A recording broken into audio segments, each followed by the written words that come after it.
Let's begin. Hello, everyone, and welcome to Hero Club Live for another session of PairOfSocks Lost. We are Hero Club, and this is not the main thing we do on Hero Club. No. The main thing we do is our podcast, where we take our TTRPG sessions that we record live around the table, and we edit them down painstakingly, I might add, with sound effects and music into these tight, taut little audio anthologies. These seasons that you can start anywhere. You can pick any season you want of various different genres. Let's name out some of the genres. Pick any of them. We got noir. We have space. We have Christmases. Two kinds of Christmases. We have a slasher flick. We have stoner flick. We have, if you like Animal Pirates, we got 2 seasons of Animal Pirates, a ton of Animal Pirate stuff on our YouTube if you want to see a whole other campaign about that. We have Quentin Tarantino send up. We have adventure. We have adventure like we Mummy, like the Mummy, Indiana Jones style. Yeah, like the Mummy and Indiana Jones. And we also have moonshine, but werewolves. Anyway, if there's any that I missed, feel free to go listen to every single one of them. Come back and tell me, Dylan, why do you hate the season? Did something happen during the record that we should know about? Yes, and I am sick and tired of hiding it, and I want to tell someone, but only if you tell me every season that exists by listening to all of them. But here on Hero Club Live, we just sit around and play some good old-fashioned Dungeons and Dragons. I am your Dungeon Master, Dylan McCullum, and I'll tell you more about this campaign in a second, but first, let's say hi to our players, shall we? Let's start with Marty. Marty, tell us who you are, who you're playing, and anything else you want to say. Hello, everybody. My name is Marty Abby Schneider, and I play Gulzog Intestine Scarf. I'm on the podcast as well. Gulzog Intestine Scarf is an orc monk, a newly minted level 11 orc monk, Way of the Astral Self, and he's in the middle of the toughest fight he's ever fought so far. Let's move on over to John. John, tell us who you are, who you're playing, and anything else you want to say. Hello, my name is John Madison. I am more tired than usual. I play Tone. I play Tone Zuzuru, a wizard chef, newly level 10, which doesn't actually. I mean, you get more spells. And I can make a scroll. I can make a couple of scrolls every day, maybe I'll probably be having a cooking thing very soon. And I also I have two. I'll do 2 signs for today. Taught to me by Jake Asher, who's in the chat. This one, I hope it's okay that I'm calling you out. This, let's see if people can guess what this is. It's a sex thing for sure. All right, so this is the sign for the letter B. Feasting. That's your first hint. Back scratch. And then what am I doing with my other hand? Is it back Scratching scratch? your butt? Scratching? What's another word for scratch? Itching. Bitch. Is it Correct. bitch? Yes, that's bitch. Wow, I can't wait to passively do that too. I just be like, and then this is, there's 2 ways to say understand, but the funnier way to say understand. So this is stand, right? And then this is understand. Aw, that's cute. Anyway, that's it. I like that. Thank you so much, John. Let's move on over to Hannah. Hannah, tell us who you are, who you're playing, and anything else you want to say. Well, hello there. My name is Hannah. I play Marabella Graveneye, a level 11 cleric of the Grave Domain.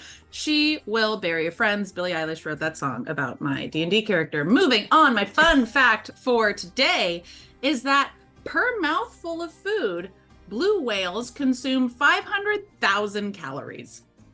Wow. I did not know krill were that calorically dense, nor that many would fit in a whale's mouth.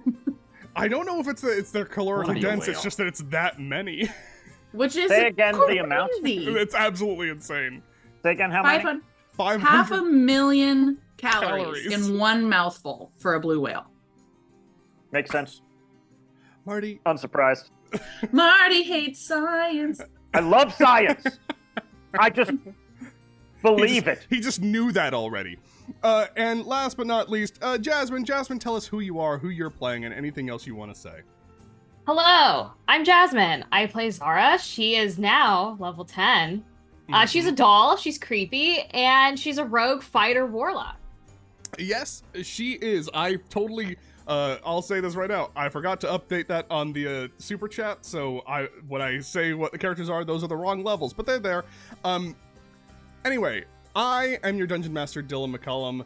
Hi, gang. Welcome on in. This is PairOfSocks Lost. PairOfSocks Lost is loosely based on the 5e adventure book Wild Beyond the Witchlight, but as we are nearing the end of our campaign, and I will talk about that in a second, it really isn't that book, but I gotta give credit where credit is due, so I wear my inspiration on my sleeve. We have that, we have Alice in Wonderland, we have Peter Pan, we have The Wizard of Oz, we have Narnia, we have Phantom Tarantino Send Up. Tarantino Send Up, everything we have scrunched together into my own personal headcanon, and then I've had my friends walk through them as the main characters, and they've done such a wonderful job these past year and a half. Jesus. Anyway, Wow. that's a good point. Before we move on, I will say this going forward.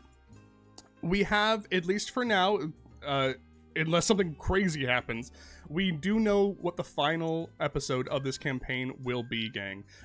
It may be sooner than you thought. It is going to be May 7th. I will also be updating you with there will be an extra stream to have one more stream just in the middle of that, so that we get one more session, so that we're not done in 4 sessions, so that we at least have 5 more. We'll be ending at episode 59. I'll just lie and say it was 60, because otherwise I'll die inside. But anyway, just put it on your calendar. May 7th will be the last session of PairOfSocks Lost. We love you guys. Thank you so much for being here and joining us on this adventure. I'll say it every single time. Anyway, just want to put that out there now so that you have expectations going in and you're not blindsided by it going forward. But you know what?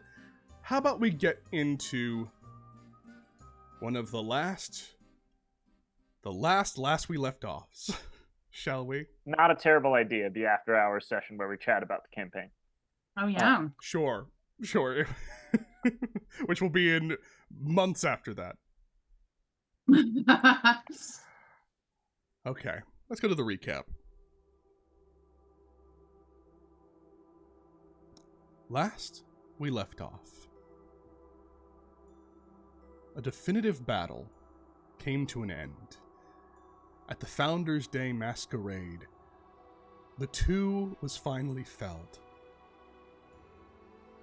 And in the midst of this battle, 2 of our lost children, the children that so long ago lost things and were swept away to the Feywild, to Prismere, found what they were looking for. In certain ways. Gulzog intestine scarf tearing back his nerve in the form of a ring on the finger of Alistair Proudmane. Suddenly, after miraculously never giving up, a nat 20 to stay alive on a death save to keep him in the fight, showed that he was, in some ways, always brave. And Marabella, Grave and I finally heard the voice and saw the face of the mother that she was forced to forget. The face, the love that she had lost. Her mother, Aelin, Grave and I. The memories still flooding through your mind. Razakar, dead. Razakar, dead. Fuck that guy. Matuz, dead. Bylantine, still in, just kind of chilling. Zara, back up. Gulzog, torn away from the battlefield by Alistair Proudmane, to somewhere unknown. They are still flying through the city, ostensibly to the Colosseum to fight. And Humphrey, after being hurled through hell, arrived back at your feet, unconscious but alive. And this is where we find ourselves. I'll just remind everyone of the scene for those who have never been here before, as we transition back into what's happening. Here is the scene of the ballroom. The visage of the Queen of Glass that the two had projected onto so many people in the party. I mean, at the party, not in the party, but at the masquerade, slowly fades. You see a lot of them just like high status people who are at this party still wearing masks, but are all terrified, freaking out, their eyes draining of the red color that permeated them when they were wildly dancing against their will. The music has stopped. There's an eerie silence as people are you hear glasses kind of tinking. Things are falling over, kind of settling in this moment. An errant, piano key is hit every once in a while by Valentine. You see a few members of the partygoers dead, killed by Zara.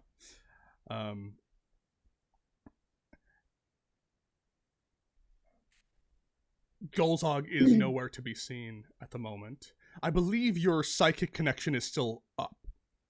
And Gulzog did express to you what was happening and that this was going on. Yeah, I'm going to think to you guys that I'm headed to maybe the Colosseum, but we're fighting through the air. Can I run around and spare the dying all the dead people that Zara left in the wake? But not the two. Not the two. Never the two. Or Razakar, because I don't like him. But the guests. Yeah, we'll say that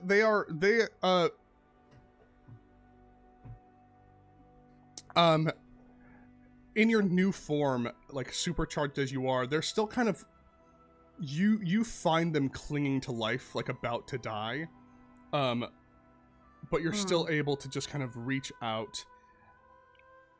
If it was anyone but you at any point but you in this moment, they'd be dead. But you're able to at least stabilize them. Still bloodied and on the ground, but they are fine. It is in this moment that the doors slam open, and you see a well-dressed man that you know to be John Darling fly into the room. Make a perception check, all those who are in the room at the moment.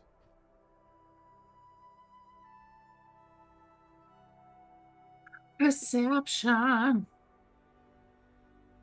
13. 13, okay. Dirty 20? 21. 21, okay. Just so everyone knows what we're working with. Here he is, in all his glory. Oop. John comes slamming into the room.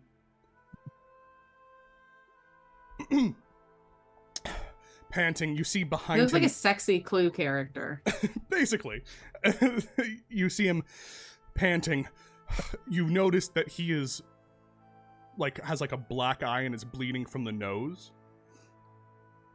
Behind him, gosh. Michael is sprinting in. You also see Thicket trying to hide, but failing to do so. As this satyr still I roll every time to see if he rolls well, and he doesn't. Is hiding behind, and John Darling just goes, "Now what the hell has happened here?" As he sees the chaos that has happened, as people are kind of helping each other up, brushing themselves off confused, and Valentine just kind of plucking away at the piano in this moment. Can I observe Valentine? Yeah. What would you like to do? Make an insight check or a perception check? What are you looking for? Yeah, I just want to see I'd like to do an Arcana check. Okay. I mean, okay. So what I'd like to do is maybe, maybe what I can do is I'll subtly cast Detect Magic. Okay. And then I want to be able to, I just want to target her and see if there's anything particularly magical on her person. Okay. You cast Detect Magic out, and instantly you get not a ping of magic from like a magic item on her or anything like that. You see an aura all around them that is distinct of illusory magic all around Valentine. Okay. Yeah. Okay. All right. I'll wait till everybody else goes. Yeah. So you are there. John Darling has just kind of come in, freaked out. You see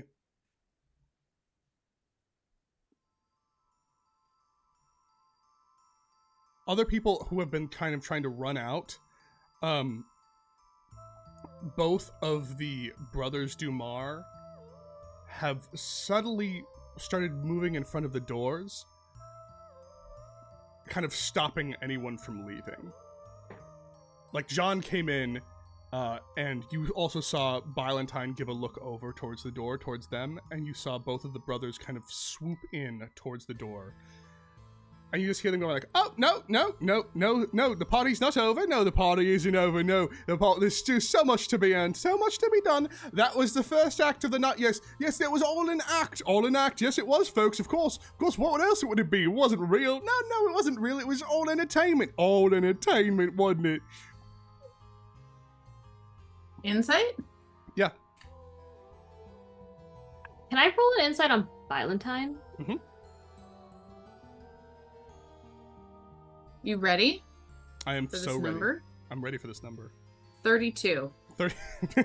What? 19 plus 8? Oh, 19 plus 13. Oh my god.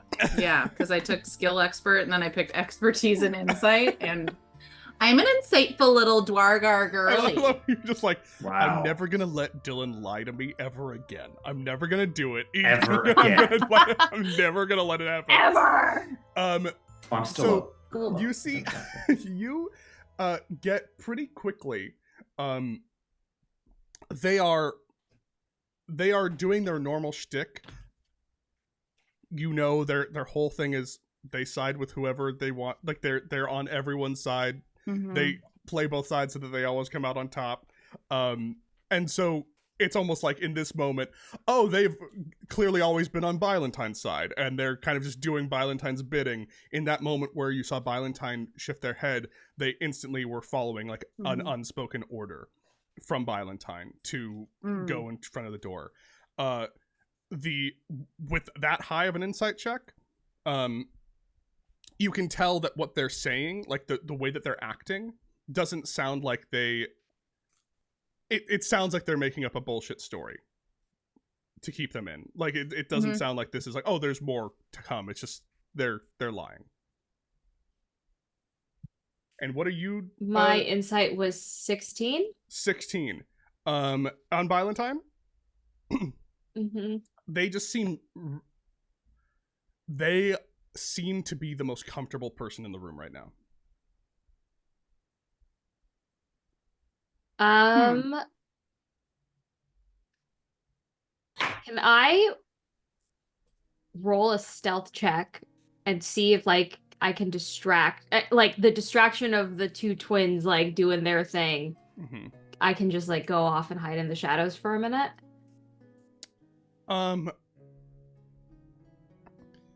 Sure, but for a reason that will become clear in a second, can you do it at disadvantage? Yeah.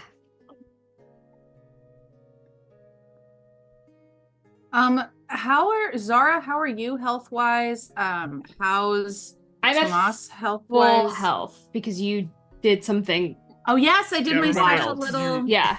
You sucked the health Yes. out of the dying 2 and put Two. it into. Yes. Also, we leveled up. Also, you leveled Yes. Oh. 28. Right. up. 28. Final Fantasy rules. At disadvantage. I You rolled a go, girl. 15 and a 17. Okay, I love that. so you slink off, unseen. Are you telling any of your party that you're going anywhere, or are you just leaving? I'm not leaving because I don't think I can unless I jump out the window after Gulzog, but Well, yeah, I'm just gonna. Yeah, you're just going into the shadows. Yeah, I'm just gonna put it in my hair. You're not jumping out the window after me, right? No, I'm just. Okay, I'm cool. saying I can't leave unless I jump up. Well, I'm thinking about it. Don't worry. But No, it's okay. You This see, is between me and Proud Me. John kind of. You see John very quickly clocks at this moment, Razakar dead on the ground, and then sees like the 2 torn up.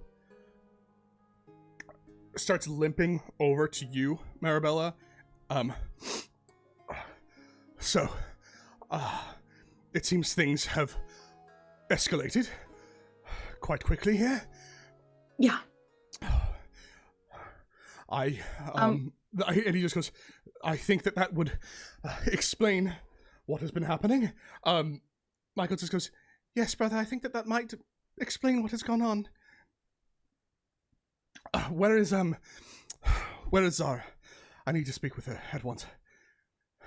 I'm not exactly sure where Zara is coming.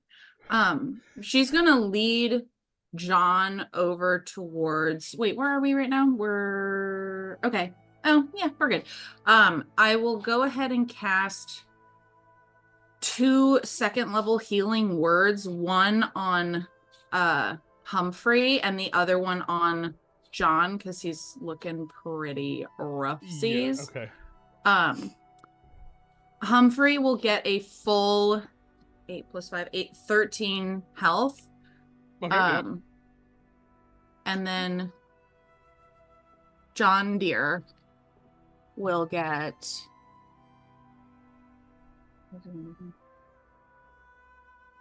oh, okay. 10. Okay. You see, you heal him, and he just kind of looks at you and goes, huh. It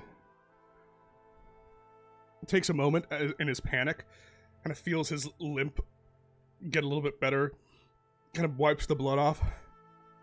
Michael's fine, right? Yeah, Michael seems untouched. Okay. Michael seems untouched. Thicket seems untouched. Yeah. John, Yeah, Thicket. John though just looks and goes, oh, thank you. Your your eyes look brighter than usual. Really? Yes. You say that Tone, you're right next to Humphrey doing all this, and you just see the egg just kind of sit up, just go, ah! Oh, it was so bad! And he just kind of grabs onto you. Oh, where he hit me! It was so bad! Yeah. It's all right, you're here. It was bad. No, I was hurtling through all sorts of hells. Oh, that son of a bitch! Let me kill him! Where is he? He's right here, and I put the 2 horns into his hand that I kept, and I said, "This is what's left." Oh, and I guess I'm no longer a gorilla. But yeah. No longer a gorilla. And he just goes like, Humphrey just goes on over and goes, I see. So, you can't get Bamf back to your precious plane, can you? Just like punches him, like the dead body. You can't, could you? Fuck you, Razakar. Oh, that was so scary. It was so scary, you guys. Oh God. You're okay. You're okay now. It's kind of like chaos. Can I go you over see. to people start kind of like Tomas also at some point. Yeah, of course you can go over to Tomas. It's kind of chaos in here, but like all the people who are asking to like to leave are being waylaid by the brothers Dumar, just kind of annoying them. And we're like Valentine is still just kind of plucking away at the piano, not really saying much of anything at all. And John just goes, all right. Like as you go on over to Tomas, I think John will say like,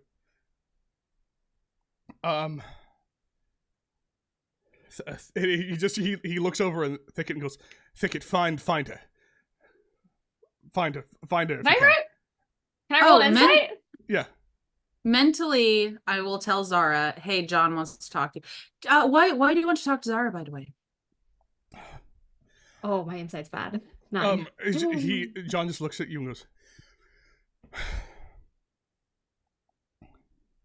it's about her body. It's about the Lollipop Guild. I think she's the only one who'll understand.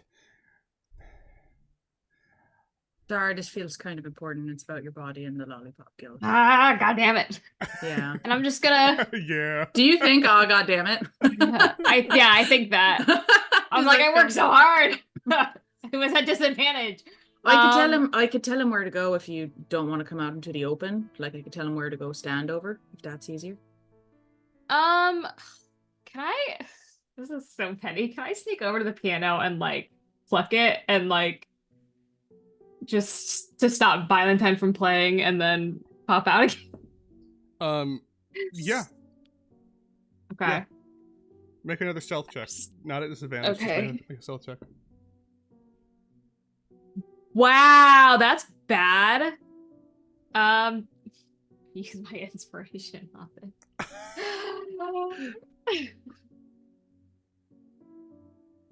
Yeah. That's worse. I rolled a 3 and a 2. 13. Wow. 13. No. 15. No, 16. Oh my god. Sorry, it's plus 13, so 16.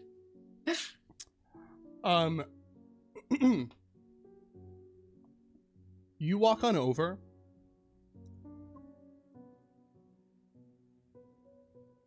And you like put your finger down on the piano. And Valentine stops and looks directly at you, their eyes searing into you.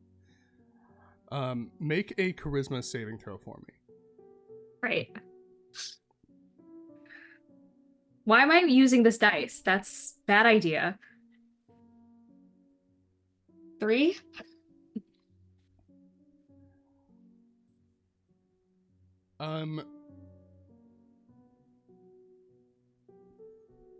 Very much like very much and how far away are you from her, Marabella?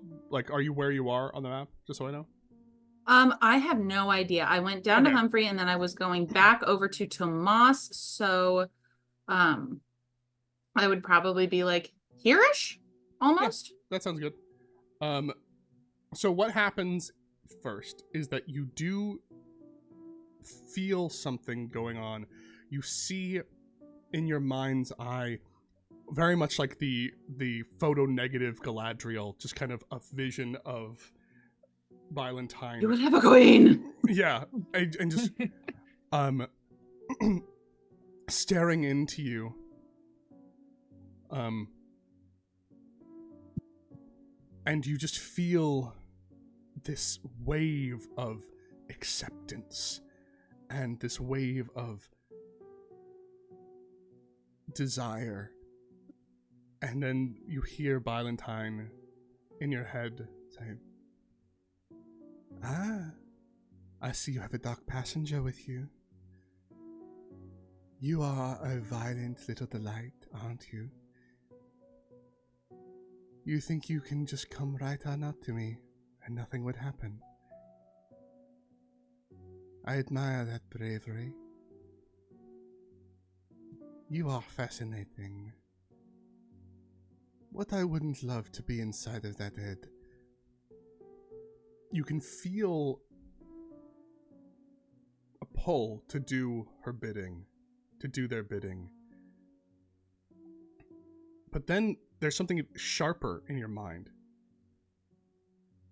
A sharp feeling of your friend Marabella in your own head, not in reality, just a feeling of Marabella in your head slapping you in the face in your own mind. And you just come out of it as you are standing in her oath of devotion and cannot be charmed. Is my oath of devotion slapping people? Because I'm here for it. I would say that at least in the mind of Zara, for sure. Just for Zara. Just in her mind, that's just how it represents itself as you just knocking her out of it. So you are not charmed, but they see you, and then you just hear Thicket. You hear a knife clatter to the ground, hilt first, right next to you, as Thicket just goes, "Found her," and walks off towards John. "Found her. Pretty easy, actually. She's lost her touch, I think." Walks away. But I did tell him that the knife was rigged. Like, he's still carrying it. Mm-hmm. John. Okay. John looks on over to Bylantine and just goes, "All right. Zara? If you can come here, please. I wouldn't stand there for that long." I back away, but like face forward to Bylantine, and I wait. What is like this? Oh, you do that. What is that feature of mine, Dylan? It's that when you level up, I gave you a couple of boons, and one of them is that you just have the aura of devotion from the paladin class. Oh, I gotta write that down. You see Bylantine like swivels in the piano chair and stands up. "Ah, little John darling, you are still so afraid of me, aren't you? I do not bite. But we do seem to have ourselves a little bit of, a new development, don't we all?" Bylantine starts addressing all of you. "I think that we have some discussions to go over, because here's this thing. The only person that these people in here actually saw do any damage to anyone, really, it seems to be, was you, little Violent Delight." Who's that? "Oh, so the big monkey speaks. It's good to No, see I'm you." a turtle. I'm not a monkey. Right. Oh my! Oh. Valentine doesn't know the difference between a monkey and a turtle. At this moment, you see both Tomas. That's pretty and fucked up. You see Sir Talavar comes drunkenly floating on over to you, and he just goes, I wouldn't fucking push it. I wouldn't do it. She's the worst. They're so powerful. They are I wouldn't do it if I were you. They are not to be trifled with. They're an archfey, oldest of the old. I wouldn't. They are beyond embarrassment at this point. I don't think you're going to get what you want out of this. I'm gonna mind speak to my party and just say, let's kill her. Let's do it. We just killed Razagar and the two, I think we're all feeling pretty good right now. It's like we leveled up or something, and I don't know. I think we should kill him. I mean, plot-wise, it would probably accelerate things quickly. So for the good of the podcast, it might be good. I'm gonna Yeah, ignore that's what I that and meant. ask. They'll also notice that you didn't do anything. Ooh. Why did you? Conscientious curious. objector? I'm very curious as to why you were not an active participant and just kind of sat. Why didn't you save anybody here? Why were you a coward? Those are three different questions. It was kind of the same. The truth is, I wanted to see how it would play out. It was very entertaining for me. And I think you'll find that these people, and Valentine just looks at all of them, and they look at Valentine, like they hear, but they are very openly saying this in front of all these people, like without a care. They will remember whatever I wish them to remember.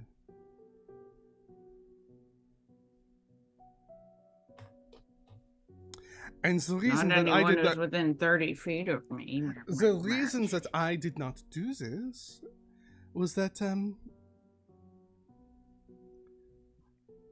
I kind of wanted to see my former lover's downfall. Is that so wrong? Humphrey? You wanted Humphrey to die? That's not very nice. Humphrey just stands up and goes, "Ugh. No, they're talking about Razakar.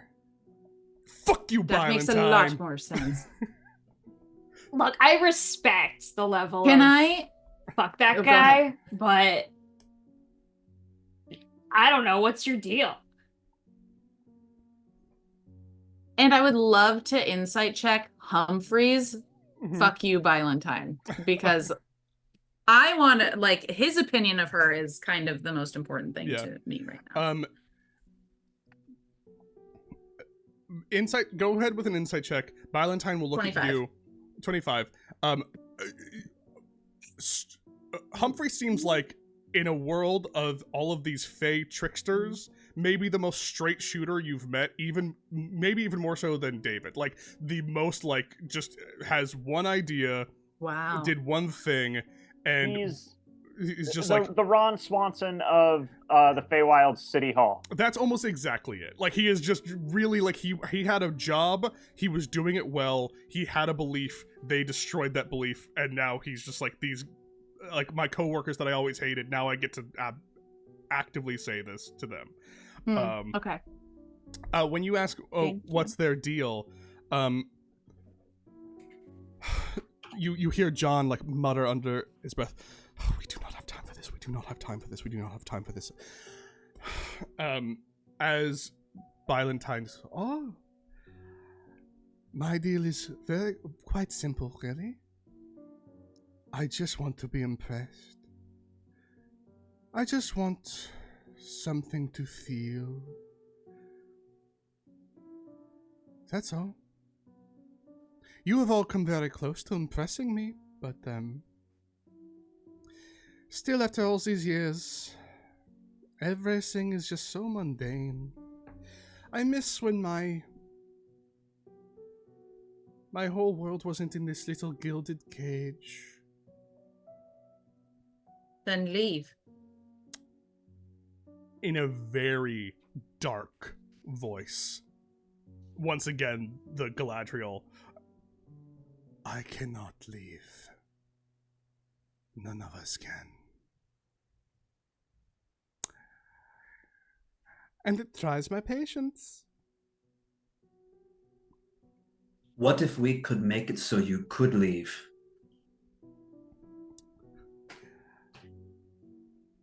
Is that because of the So- Queen of Glass? So many people have said this. "Oh, we could do it. We could do it." And it is my great shame to say that I've only been tricked by a mortal one time. And that time was when I was told that these three rulers would also be able to right the wrongs of the leader of this ruler of this place, of Zebulna, that bitch queen. And what did they do? No, they did not overthrow her. They lured her into a dark slumber so that this place would be a forever cage to anyone who ventured in, and anyone who happened to be there at the time. So I do not take promises from people. I take deals, and the only people that I really take deals from are those that impress me.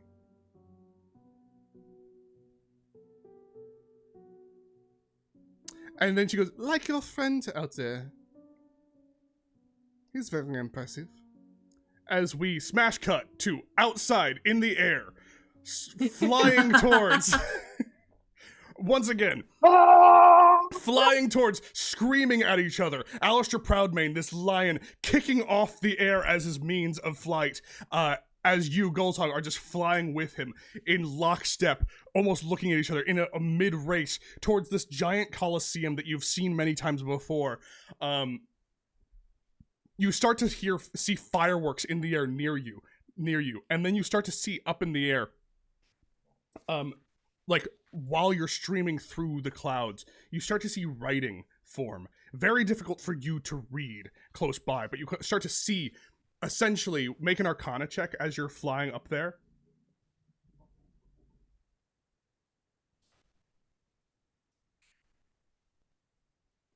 Nat 20. Nat 20?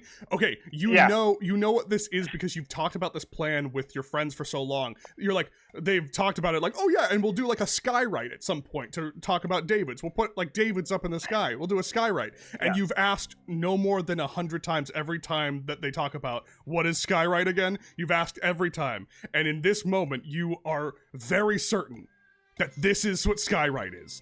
You're seeing skywrites everywhere. And you're not sure if it is something that Proudmane has set up or what's going on, but you see that it is skywrites announcing the fight is happening. That like the fight is going down, the championship fight is happening. Proudmane has found a challenger. Proudmane is fighting the hero of Prismere. Proudmane is fighting the hero. Proudmane is fighting Gulzog.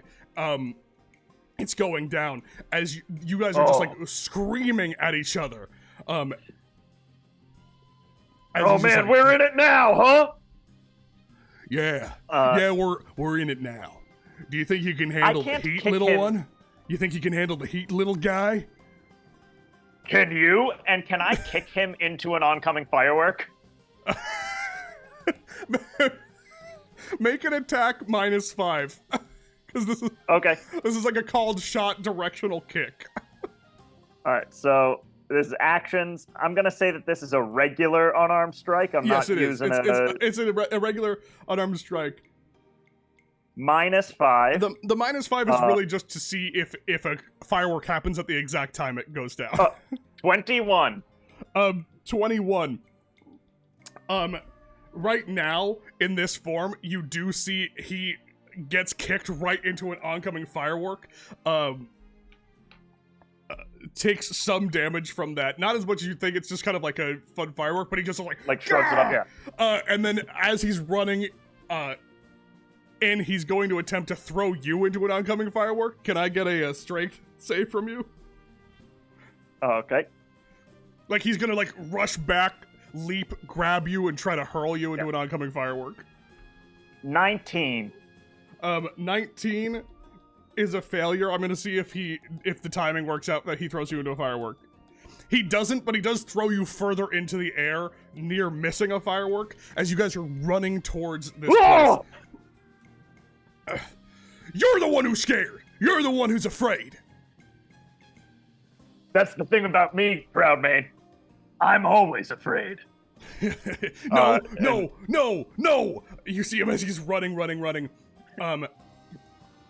And it comes to a point where you start to see the Colosseum light up. A weird ethereal light starts happening around the rim of the Colosseum as you start to enter it.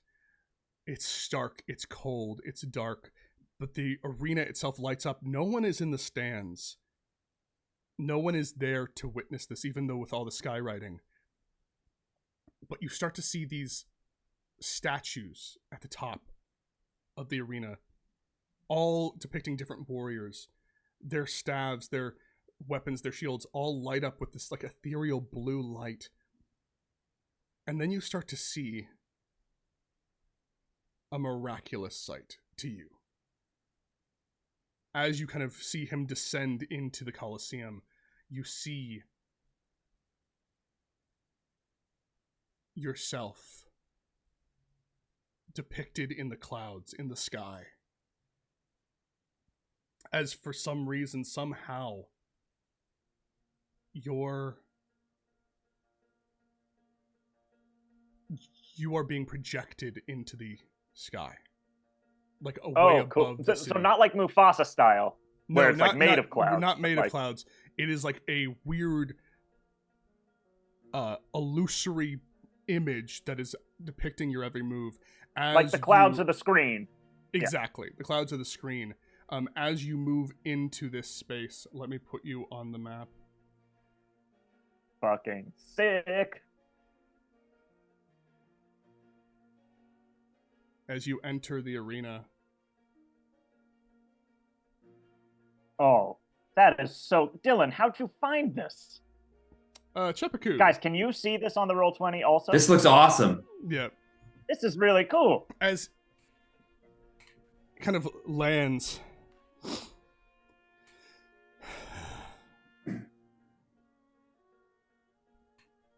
You see, like, there was like a moment where there was like a back and forth, but then the second you land, he kind of easily like moves away from you from a moment and takes a step back. Like, okay.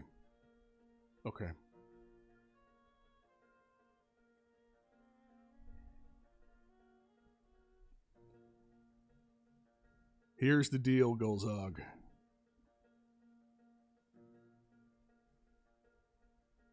I need this.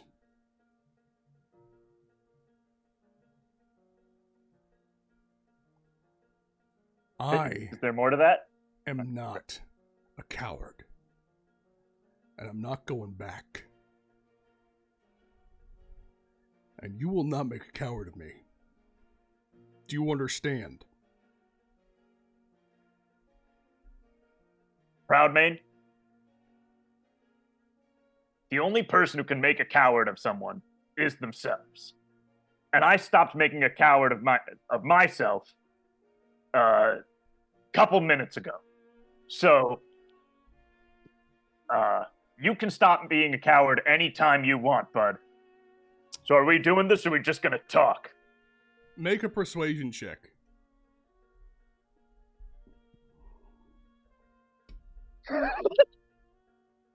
Botch. Botch? Yep. You see there's a moment, and he was like wearing a pretty austere looking, like adorned outfit of armor. And the entire time he's been talking, he's been like slowly taking pieces off. Oh, of course, yeah. So Jasmine is going to be resetting her internet. So let me try to make these boxes. Oh, thank God. I thought she just quit. Apologies, gang, that the boxes are going to be a little bit rough right now.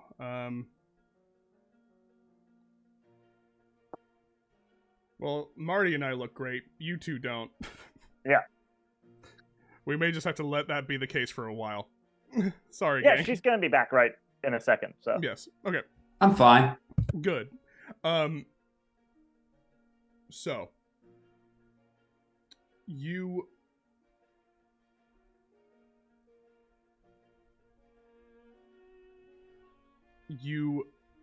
see him slough off this armor while you're talking, and you're saying this very lovely thing about courage and what it means to be brave. And at that moment, it's like you can stop being a coward whenever you want. You just see him shrug off the armor and ripped. Absolutely just jacked. And you see him stomp his foot on the ground, scream into the heavens, "It's never that easy!" As he starts running straight towards you. I'll say with that botch, roll initiative at disadvantage. As he running straight towards you as he goes into a rage. The initiative is also a botch. Oh, okay. Oh shit! Okay, with a botch initiative, if you remember, with a nat 20, you get an extra action. With a botch initiative, you lose your action. You have a bonus action and and movement, but you lose your action on this. Okay. Okay, so he's going first. Let's see as the fight begins.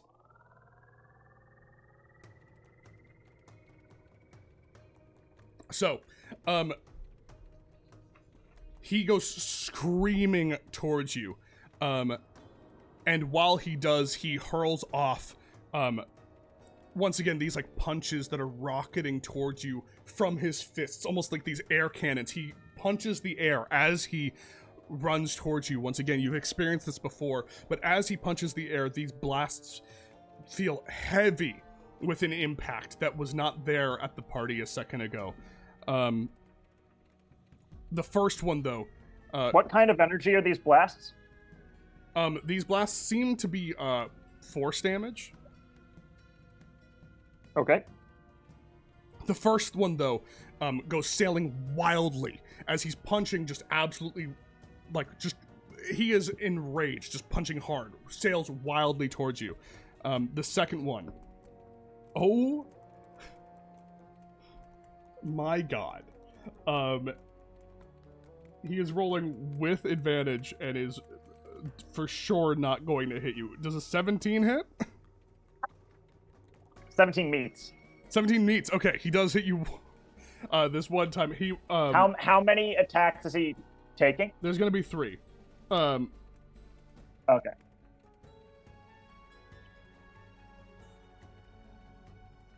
So you take, as it goes sailing towards you, you take 13 points of force damage. As he gets right up on you, and then will take a cheap shot at you, kind of going straight below the belt. All right, hang on. I am going to use my reaction on the force damage hit to deflect energy and reduce that damage by 1d10 plus 3. Okay. So, yeah, that's reducing it by 9. So that is 4. Okay. 4 damage. He will then, 27 to hit. Yep, definitely gonna hit. So the cheap shot goes below the belt. You're going to take 17 points of bludgeoning damage. And can I get a dex saving throw from you? Ooh! 19 on the dex saving throw. 19, you're fine. It goes to your turn. Sorry, Jasmine's coming back in, so let's just fix this. It goes back to your turn, bud. You have a bonus action, but you are shocked by this happening so fast. Great. So and he's right up next to me, right? He's adjacent? Yeah. Adjacent to you, you have a bonus action to move. But that's it. You have a bonus action and a move, but you don't have an action. Like a bonus action and my movement. Yes. Yeah. Okay. Let me see. Bonus action, bonus action, bonus action. Damn, I had a thought, but I don't. And I've got Arms of the Astral Self up and my Body of the Astral Self, which for the folks listening and using Theater of the Mind, it looks like the armor that Gulzog drew for himself all the times that he was home drawing instead of out on the battlefield with his family and clan. So like the armor he always dreamed of. Okay. I love that. As a bonus action, Gulzog is going to try to shove Proudmane away from him with telekinetic shove. Okay. What's the so that is a strength saving throw, DC 13. Success. He succeeds. Yeah, I figured. Cool. And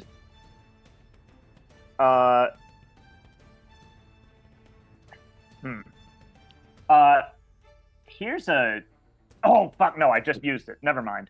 Oh, that's so dumb. Oh, I had such a better idea. All right, whatever.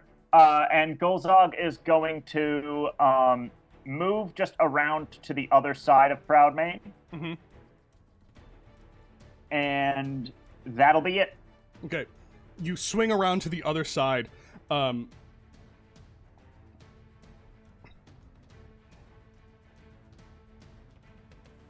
of reaches back around to try to throw you. He's going to make a throw attempt. Mm-hmm. Can you make a dex save for me? Yep. Dirty 20. Dirty 20, that's fine. Angry that you're still there with him, is going to take another cheap shot right at your gut. Essentially, like, right below you move out of the way and just goes straight for a gut shot towards you.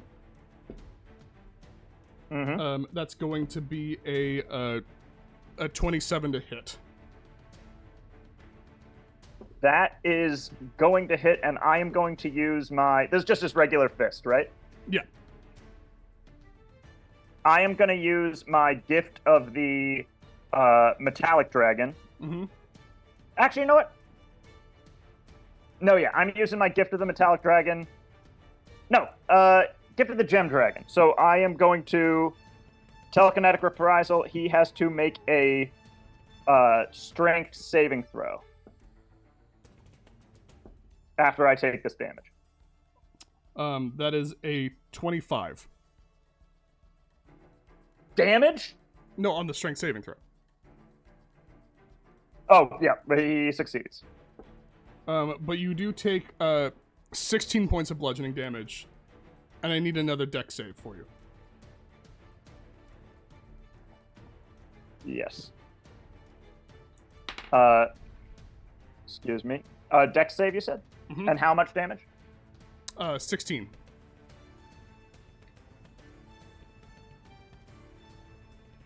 Ooh. I had bad luck. Dex save. 17. 17, you're fine. Can you also Okay. make an intelligence saving throw for me? Okay. 10. 10. So you feel something lodge into your mind. Like, you feel a sharp pain in your gut, obviously.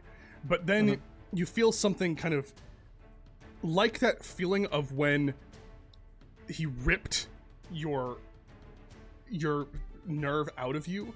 Something kind of like lodges in your mind. You took a psionic wound until the end of your next turn. You're vulnerable to psychic damage for a minute. Okay. You don't know what that means yet, but he'll then take one attack, just a normal attack towards you. Oh, wait. That was an intelligence saving throw, right? Yeah. Cool. Okay, that normal attack is a nat 20. Oof. And that's going to be 14 points of bludgeoning damage. Good God.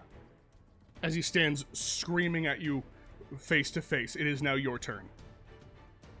And now I get a full turn, right? Now you get a full turn. Yeah. And I get 3 attacks per action? Yep. Great. Gulzog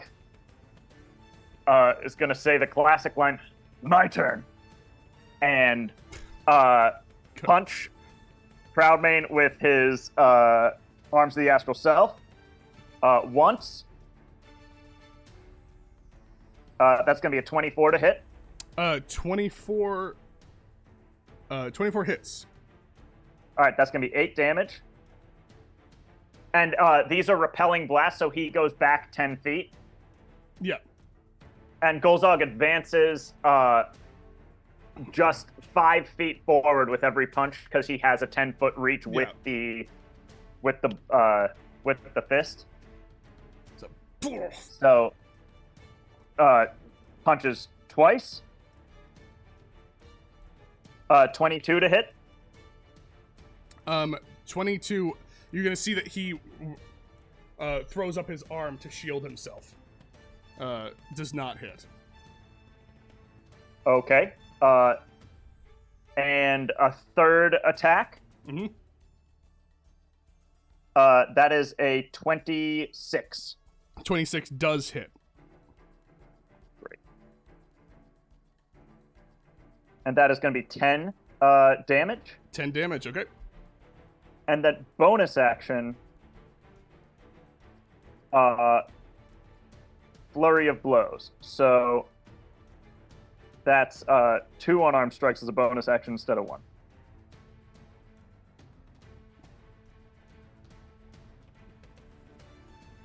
All right, dirty 20 to hit. Dirty 20 misses. Okay. And 12. 12 misses, yeah. Yeah.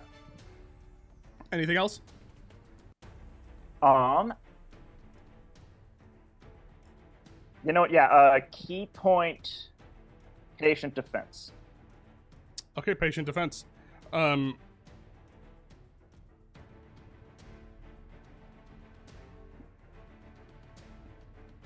Back to his turn. He was rocked back 10 more feet on that second one.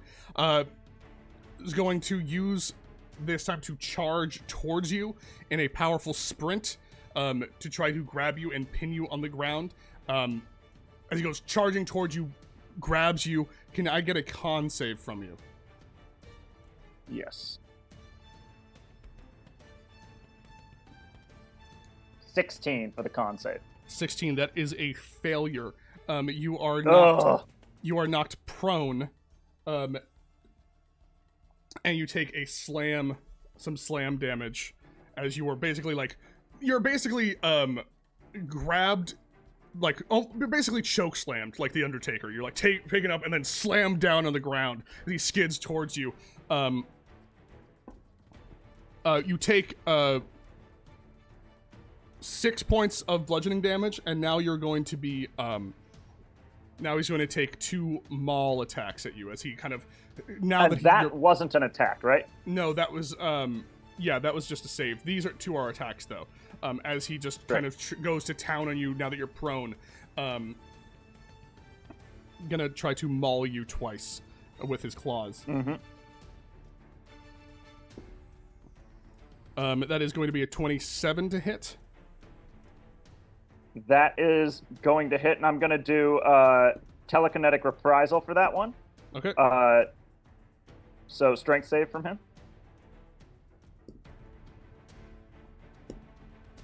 Yeah, that's a 24. Damn, okay. So that damage on those attacks is going to be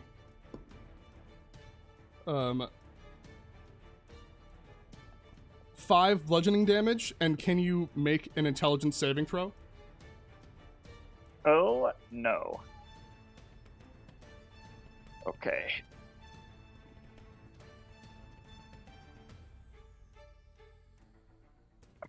Ten again. 10. As he stands above you and starts mauling you, you cannot be frightened. You aren't frightened, but what starts to creep in more than fright, more than fear, now is shame. As now you start to remember all the times, forcibly remembering all the times that you stood by and couldn't do anything, or didn't do anything. And if it's true what you said, that you could stop being this at any time, you start to think to yourself, how many times have I failed my family? How many times have I failed these people by just not getting it together, by not doing it? As you take some psychic damage, which you're now vulnerable to. Okay, that's going to be 24 points of psychic damage. Oh my god.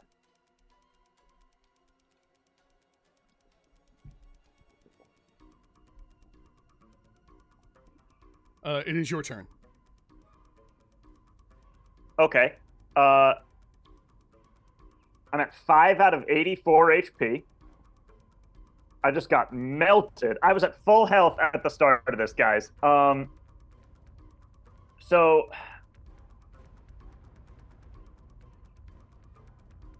I guess I'm going to spend my one use of Cure Wounds now on myself.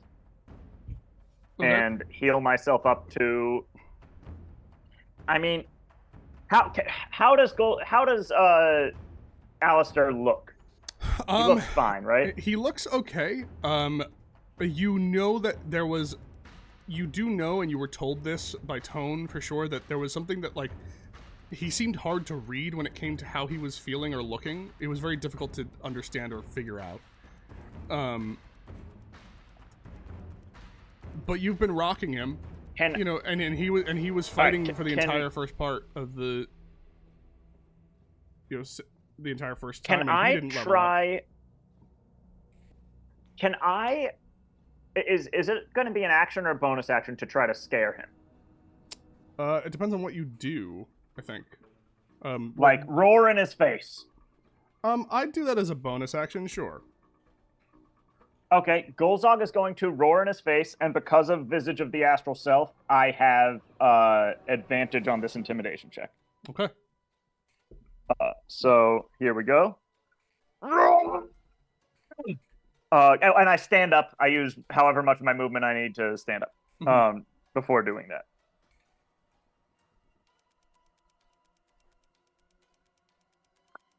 And it's a nat 20. So, with a nat 20, you see him, like, you are bloodied and beaten, bleeding, and you scream. And there's a moment where he's, like, smiling, and you see behind his eyes a flicker of something, a flicker of fear. As not one, but two of the 4 rings remaining on his hand glows hot and red, and both of them shatter on his finger. And just...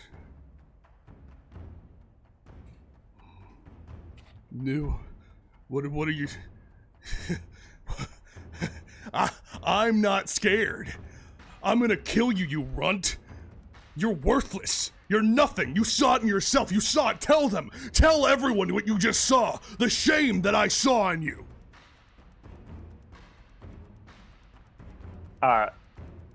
Gulzog looks around at the... Is there a crowd now?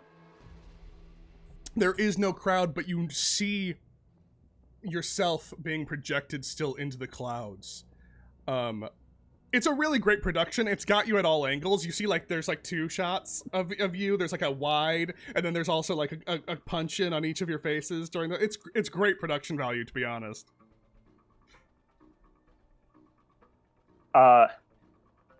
You don't know how this is working. Yeah, I felt some shame. Oh, go ahead. But make a perception check for me.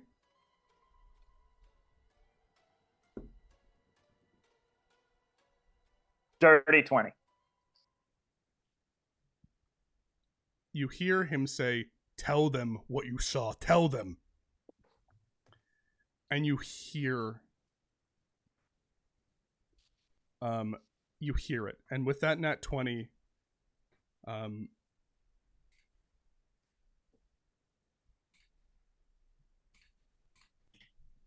you hear chanting. Gulzog, Gulzog, Gulzog, Gulzog, Gulzog. Faint, and throughout the city, you start to hear it. Back over where you are all at with Bylantine, there's a brief moment after Bylantine mentions and says what's going on. You peek out the window to see what's happening, and you hear it first before you see that. And you start to hear, Gulzog, Gulzog. As even you all look through, like, the shattered window in the masquerade, wind blowing through, the curtains wafting, but you can hear it first and see a sea of people all looking towards the sky, chanting your friend's name. And that's where we're going to go to break. Let's go to break here. Yeah. We'll return back on your action, Gulzog, finish up whatever your actual Great. action is. Then we'll go back over and see what's happening over with you all. Because at this point now, you were having this conversation, this moment with Bylantine. Bylantine mentioned what was going on.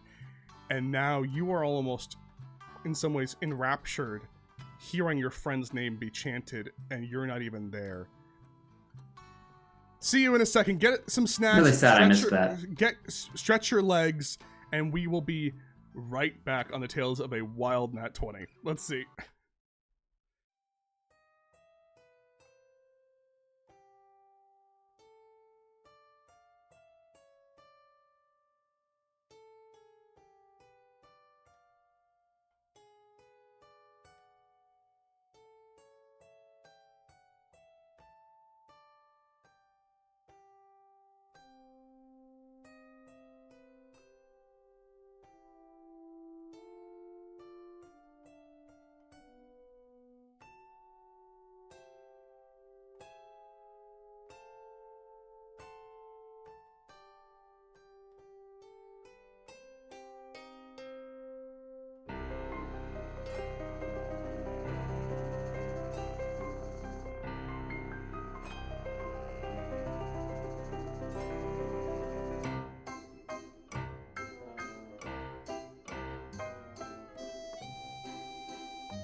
Welcome back, everyone. It is now your action, Gulzog. He has not been frightened, but you have done something drastic. And you start to hear your name being chanted in a way that you always dreamed of, hoped for, but could never get there.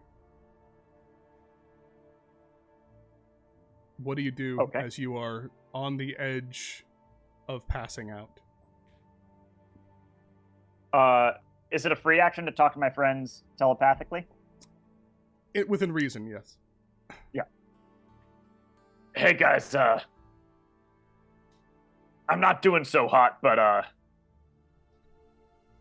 do think I've got him kind of scared. Just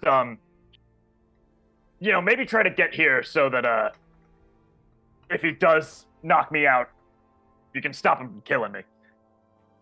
Okay, here I go. Bye. Gulzog is going to I'm gonna attack him. And so I've used my bonus action, right? You've used your bonus action, yes.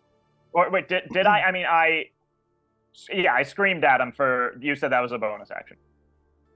So Gulzog is going to Arms of the Astral Self attack. 15. Oh, you do have advantage on this. Oh, hang He on. attacked Then let me do the second one. He's been attacking recklessly. Okay, great. 18. 18. If I'm counting the first one and this one as the two rolls, 18 is the higher roll. 18.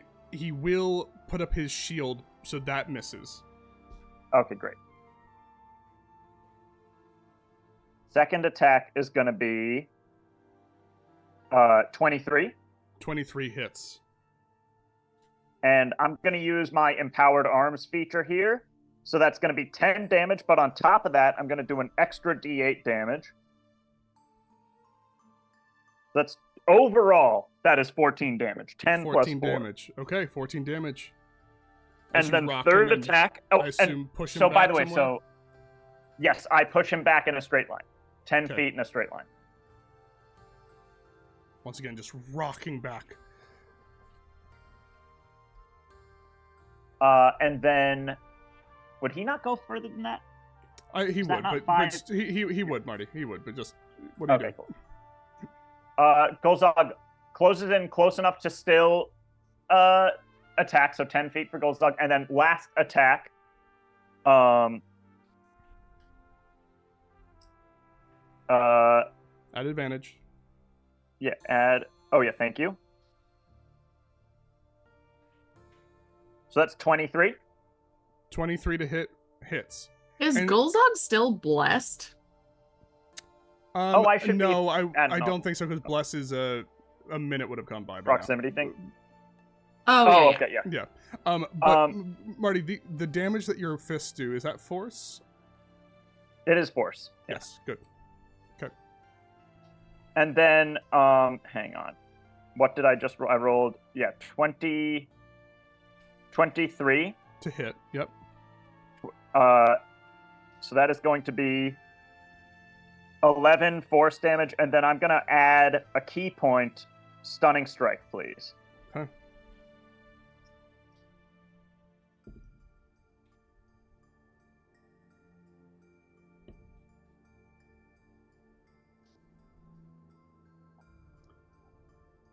Let me see. Yep. Minus the 2.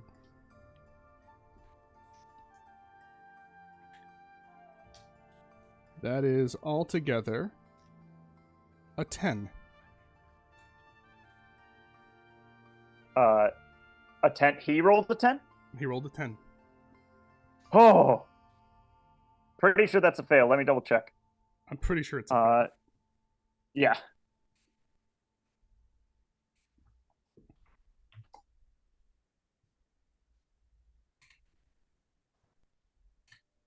He is stunned. Oh!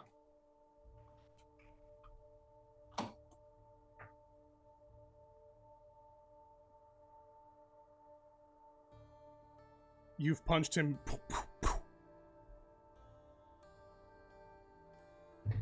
And you see him just kind of like looking directly down at the rings, confused. And doesn't move, doesn't do anything to move towards you. Back Great. to you. Is it going to be an action or bonus action to remove his other rings, like all the remainder rings? That's going to be an action to try to do that. Okay. Yeah. Yeah, Gulzog's gonna go ahead and do that. Okay, make a... How many rings are left that There are- that are so- on him? So you had 1, 2 got destroyed. There are 2 left. You're gonna have to make a strength check to pull it off. Okay. Like acrobatics or athletics or No, this is straight like an athletics thing. Oh, no, not acrobatic. Athletics, strength, or yes, strength. yeah. It is gonna be strength for you. like straight strength or athletics is what I'm asking. Though. Athletics. Okay, great. All right, 16. You go to pull off one of the rings, and when you went to go pull your ring off, it wanted to come to you. It wanted to come off. These aren't his, but they're not yours, and these are still magically attuned to him. And so actually trying to get them off, there is like a magical force holding it in place. And so even though he is stunned, getting them off is very, very difficult, and a 16 is not enough force for you to be able to do that. Okay, question. Mhm. When I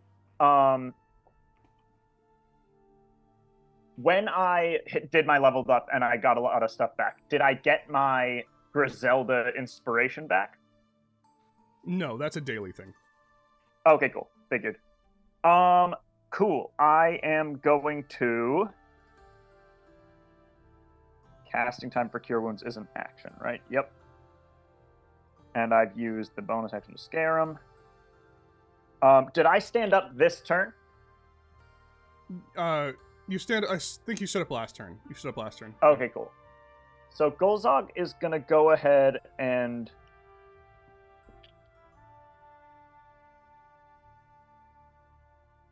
I should have just hit him a bunch more.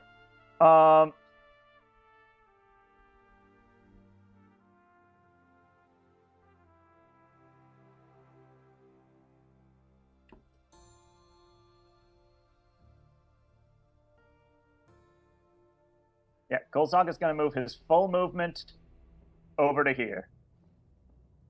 Okay. You see, he shakes himself out of it.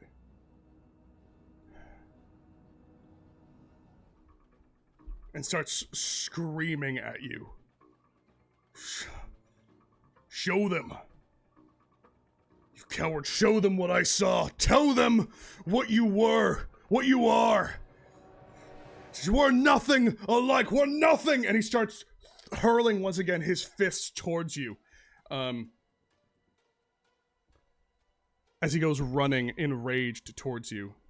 Are these aren't spells, right? No, these aren't spells. Okay. These are just in the same way that like your punches now can push people back. He has like a punch that essentially is a ranged attack. All right. Gulzog is going to telepathically to his friends be like, guys, I think this might be it.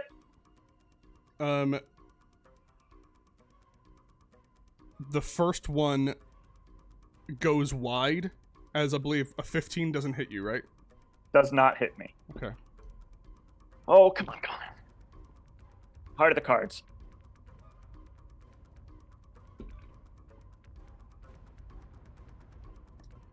This one is going to be a 28 to hit. That is gonna hit me. Okay.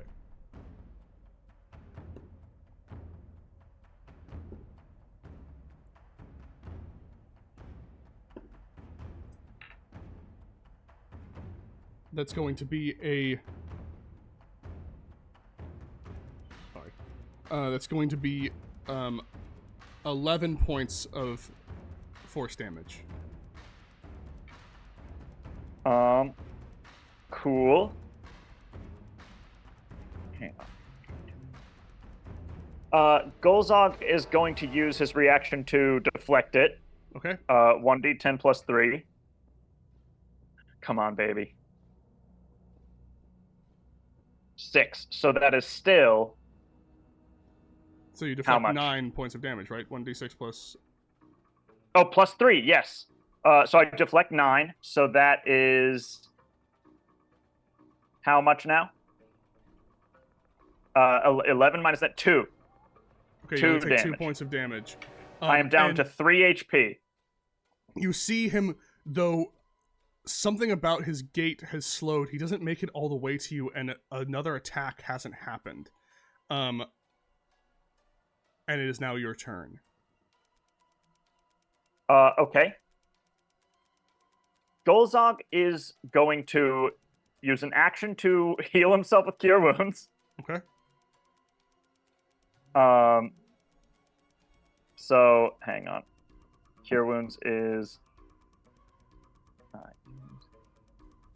Come on. Oh, yes! He's healing himself for 11 points of damage. Okay. And then I am going to use my Adrenaline Rush to dash as a bonus action and go... Hang on. Yeah. Down here, basically to the south, and land here. And that also gets me 4 temporary hit points. So I've got 18 health overall. You see it comes back to him, kind of like looking at you like a gnat, just running away? Like a coward, you see? He won't fight back! Fight me! It's all that matters! As he goes running towards you, one punch, and then is trying to pounce on you. So one punch coming towards you, Marty. Regular punch or force punch? It's a force punch that's going towards you. Great. As he goes running up towards you. That is a 19 to hit. That is going to hit me. Okay. Reaction, deflect energy. Okay. Or actually, you know what? No. Reaction, gift of the metallic dragon, please. Okay, what Which do I have to do? adds... you don't have to do anything. It adds a +4 to my AC, so the attack misses. Okay, is that just for that one attack or for the whole round? Just for that one attack. Okay. And he's going to pounce. I need a Constitution saving throw from you. Okay. And let me just make sure that I didn't misread that. But I'm pretty sure. Protected wings from another creature. Yeah, he's within 5 feet of me. Cool. Constitution saving throw. Here we go. I will say the attack would have happened when he was not within 5 feet of you. Oh, well, either way. Okay. I mean, I can make it a deflect energy instead. Hang on. Features. Okay, either way. Yeah. Deflect energy. Hang on. Where is it?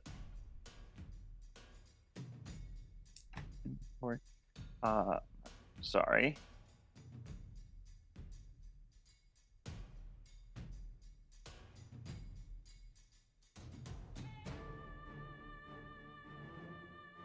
Deflect energy. All right. So that is a 1d10 plus 2 to take away from the damage.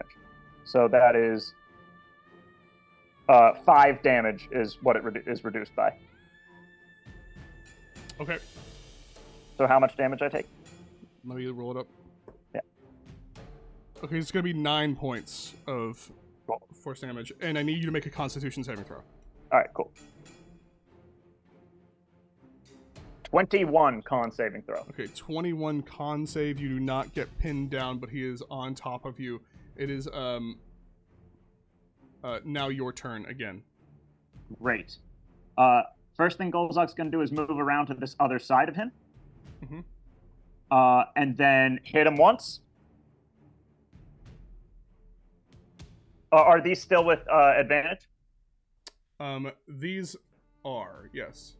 Great. You got him on the ropes, Marty. Let's go. All right, so thanks, John. 24 to hit.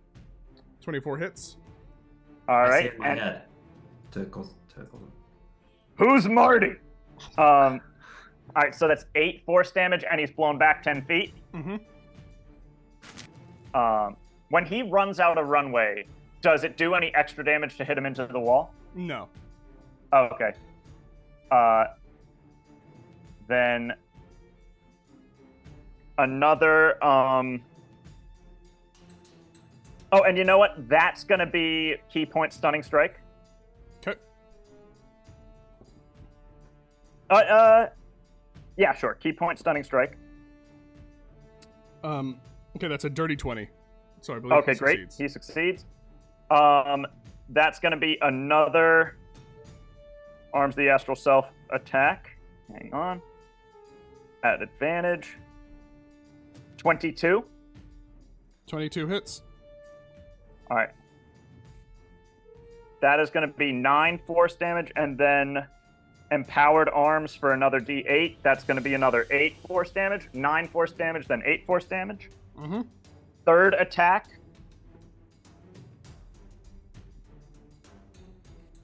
Nat 20. There we go. Let's see it. Let's see it. And what do I roll for the nat 20? Just it rolls double damage. Double your dice. Yeah. You roll know what? dice. D&D Beyond did it for me, and that is 15 force damage. Okay. And then bonus action. Bonus key point flurry of blows, I guess. Okay.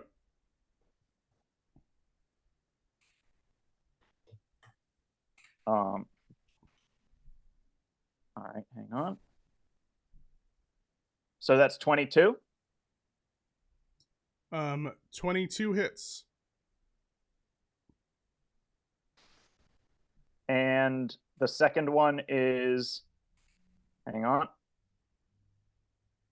Sorry, I have so many dice rolls that it won't let me roll the dice. Second one is 16. 16 misses. Okay, cool. But the 22 yields 5 force damage, and then 9. And then Gulzog is going to fly straight up 50 feet in the air. No, 40 feet in the air. Okay. So I'm where I am, but 50 feet up. But 40 feet up, sorry. Okay. You see him go, you go straight up. He's running. He's running. Do you see him running?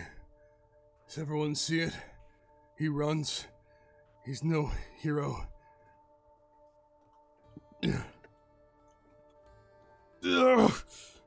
And you start to see every place where you've hit him.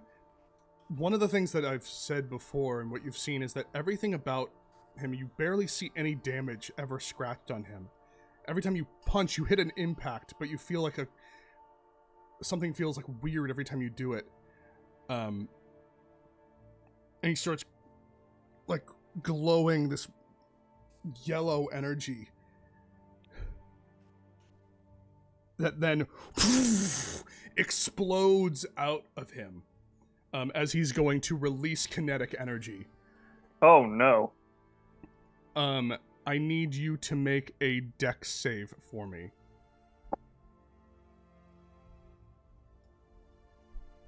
14. 14, that is a failure. I thought it would be. Jesus Christ, why am I bad at D&D? Like, No, you're not. What do you mean? I feel like I have all these great abilities. I should be smoking him. Are you bad at a chance dice roll? No. Marty, it's a 1v1 that I had to balance for you. I mean, are you kidding me?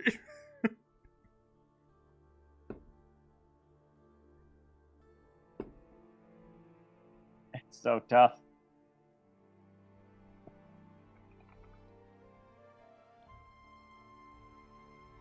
Oh.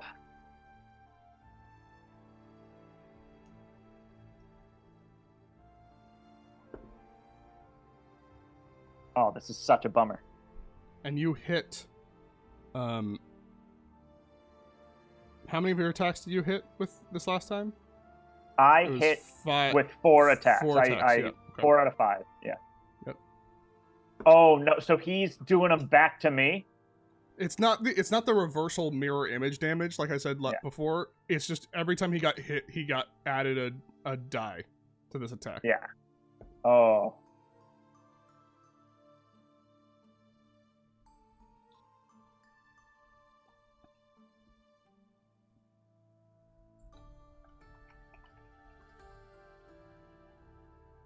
That's going to be 43 points of force damage. Yeah, I'm gonna go down. But also I'm gonna. I guess if I'm above the ground, Mm-hmm. and I'm using my relentless endurance to drop down to 1 HP. Mm-hmm. You're still flying. Like I'm still in the air. Well, okay, because you cool. never hit 0, you hit 1. Great. Cool. So I am dropped down to 1 HP.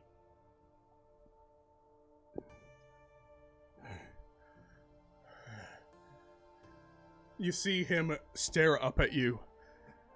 And now you start to see all of the cuts and bruises. You see that his muscle has kind of lightened and lessened. He's a little bit more gaunt.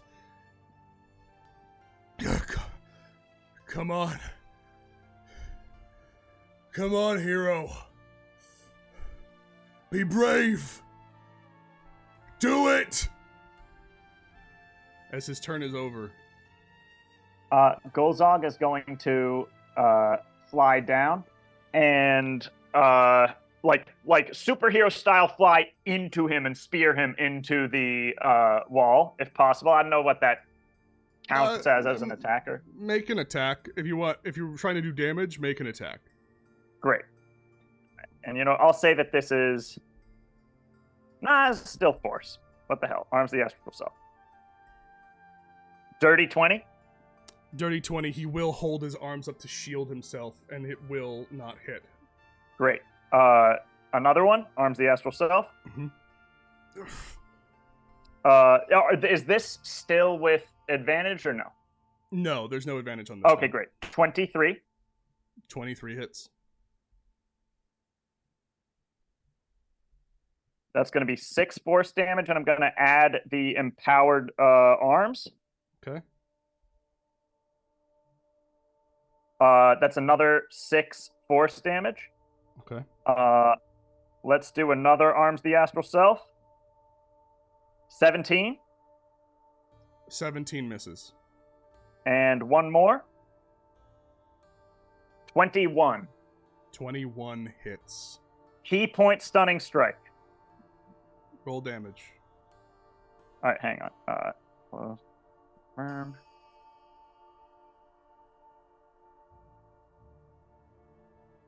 10 force damage. And you know what? Before, I don't know if this is enough to get him, but key point stunning strike.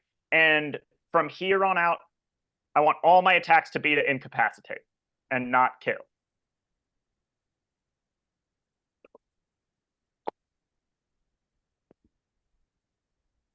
Describe it. Oh, yeah. All right, hang on. My iPad is almost out of battery.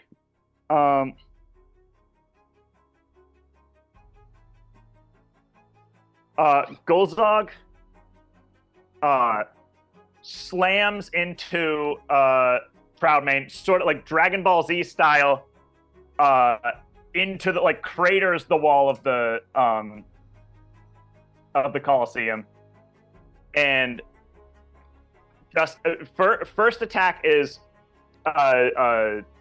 like a spectral gauntlet around the hand, bam, into the face. Second one is another spectral hand, bam, into the face. And then as he keeps wailing on Proudmane, Gulzog sort of stands up and starts to calm down, but his arms keep going, Mm-hmm. at full force. And then he sort of stops and stands over him and goes, "That enough for you?"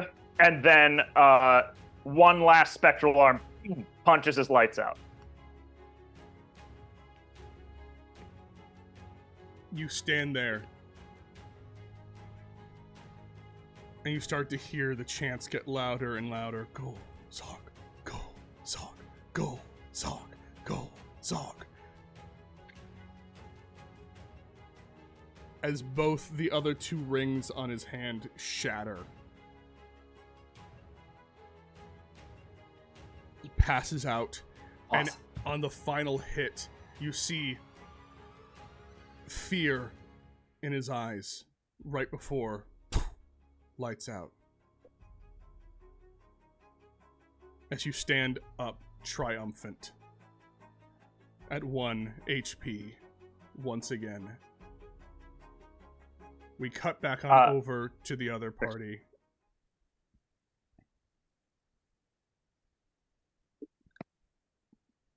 You were able to, at this moment, kind of stop what was happening and witness this all happen.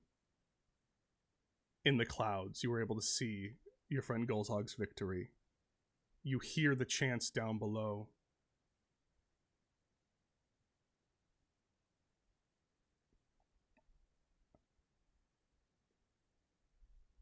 You see, like, you hear, like, kind of mocking applause from Valentine. John is like, oh, all right. John just kind of sees what's happening, waits for the moment to be over, and the second that, like, it's over and he wins, he goes, all right, Valentine, are you going to kill us or not? What's happening here? Are we done? Are we your fodder? What is happening? I do not have time. What I have to do with you has not... I don't have any quarrel with you. I never have. I never will. I don't want any of your bullshit at the moment. I don't know what they want, but I need to have a discussion with someone. Will you allow that to happen, or is this all part of your game? Oh, very angry. Is that angry, John?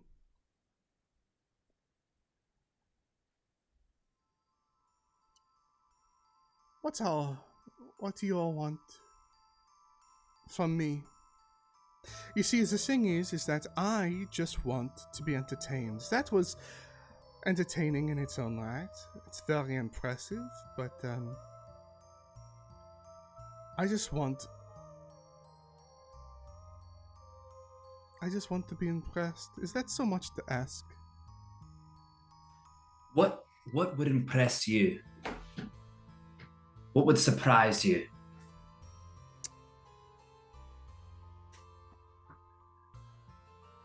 Any mortal being better at something that I am the best at. That is simply it. What are Which is you? what? What are you the best at? You just hear... Ugh. Like, you just see John... Are you the best at being unaffected? Because that seems to be, you're given very, like, middle school cheerleader energy right now, and... Maybe you're the best at apathy. That's cool. You have to understand something. I lived here for far longer than you even were a thought in someone's head. I am bored, yes. Maybe I'm the best at that, who knows? I'm very good at things, enjoying life. I'm very good at sex. I'm very good at enjoying the finer things in clothing. I'm very good at dancing, eating, cooking. All right, John, do you want to leave? Because I don't know if we're ever going to get to the point here. You're very good at eating. Like, you do it faster than... Like, what? I have the greatest palate in all of the universes. So you're that's different than chewing your food. Like, you just see John look at you and goes, like, very openly in front of Valentine, and you all kind of felt this when you first saw Valentine too. John just goes, Terry, very carefully with this one, all right? I understand that you have all been very successful in the past. Archfey are different. They operate differently. All of the Fey that you've done deals with or tried to do deals with before, they were basically just poor imitations of what this person is. Like, just outwardly saying it in front of Valentine, just kind of looking. Like, they have operated on different rules of this place for far longer than anyone else. They are able to warp reality to their whims. The only thing that has been truly frustrating to them is the simple fact that this world is governed by laws that they did not create, that someone else did. An Archfey that was... Valentine goes, say? An Archfey that was more powerful than them. Is that Sibilna? Mm-hmm. And she goes, well, that was then, and this is now. They may have been more powerful than me at that point, but I have been getting better. But we've heard there's a cooking competition coming up. If one of us beats the person who always wins the cooking competition, we could place a wager on that. A wager? A deal? Mm-hmm. Someone always wins the cooking competition, but no one has ever really impressed me. okay. But I would love to make a deal on that. It seems like an easy win for me. Okay. Okay. If I impress you, if I surprise you in this cooking competition, you have to grant me one request, and it has to be anything I ask.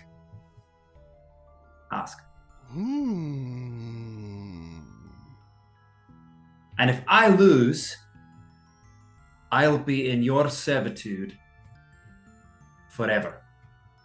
No, just do it for like a year or something. You don't have to do it forever. Or like a week. Just looks... Valentine just looks at you. I don't think my father was doing very well, so I feel like I could do a little bit better.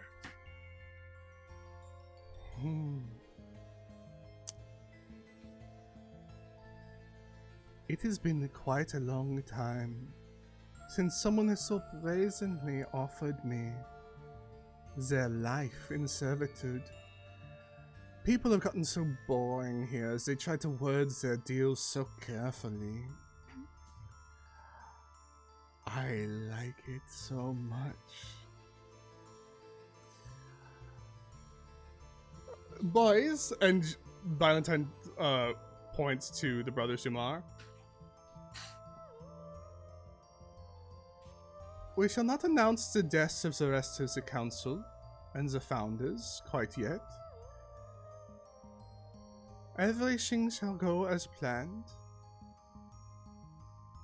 We shall have the cooking competition. Let's move it up to tomorrow. Yes?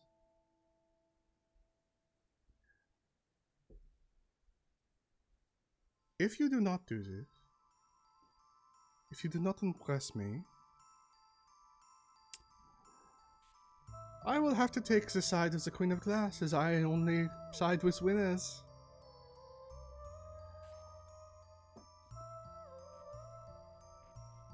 And of course, you will come along with me. Okay. Quick question. It sounds like you added something to the deal, so I feel I should get another thing added on to my side to weigh the balance. And I feel like that's the fair thing to do. Oh, do you now? I do, yes. Oh, very interesting that you think that you can just do that. I did not say that I added anything to the deal. I just said exactly what will happen if you happen to lose the deal as well. You said, and I would side with the Queen of Glass. Yes. So That I is not propose... part of the deal, really. That is just kind of a promise of just telling you what the future holds for you if you so happen to lose. John, at this point, pats you on the back and goes, "Keep calm. It's like this." Okay. How? If I impress you, if I surprise you in such a spectacular way, Or anyway. or anyway, if I surprise you in any way, thank you. And I ask you of one boon, would you not side with the Queen of Glass and side with us? Oh. Yes, did I not make myself clear? I side with winners. And if you win, I side with you. May I remind you that the Queen of Glass just lost her biggest playing card, quite literally. So just wanting to put that out there. I killed him and I do it again. So she's a big, fat, stinky loser. Thank you, Marabella. Make a persuasion check with advantage, Marabella. Ooh, a spicy. Can I guide? A spicy.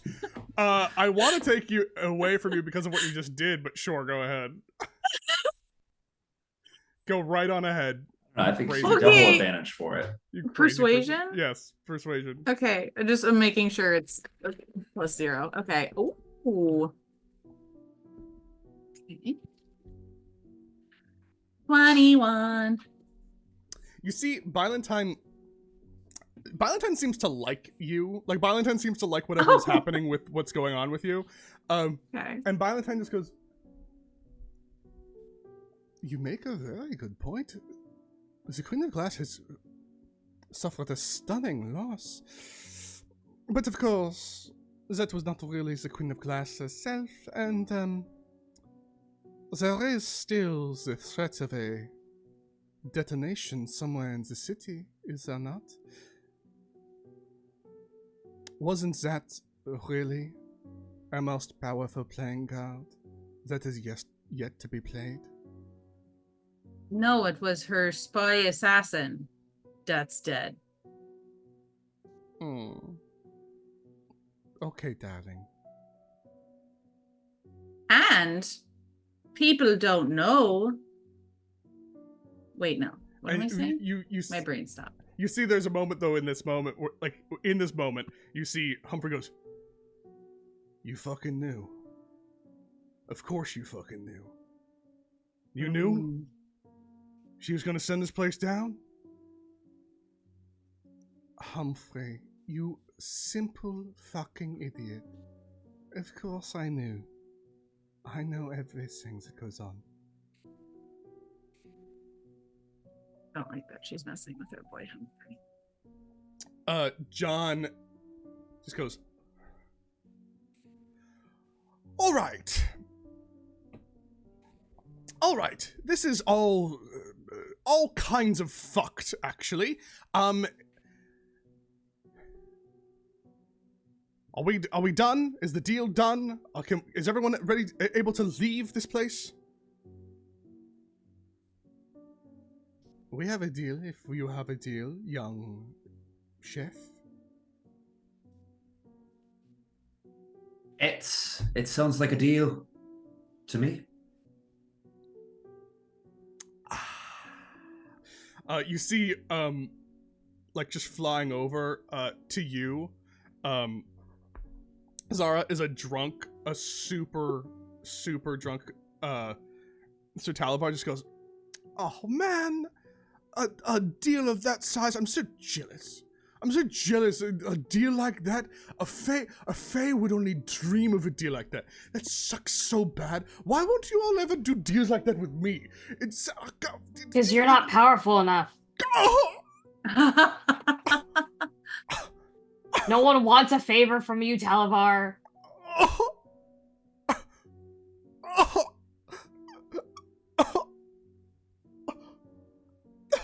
Also, Ruler Valentine. Talvar flies away crying. Oh. I like mind speak. I'm like, he's so drunk he'll forget by tomorrow. There's a moment where Valentine smiles, and then what you had sensed. Make an Arcana check for me, Tone. Okay. This is not good. Okay, here I go. 24. 24. Okay.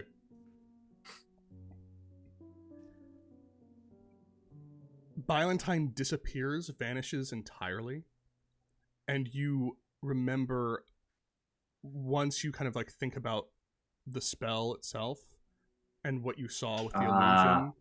Projection. Like, there's a spell called Mislead. Valentine was close by, but was never really in the room. Wow. Was able She to talk wasn't in to the you. room where it happened. No. Hmm. Was somewhere else. But you are now back. There's kind of a quiet din.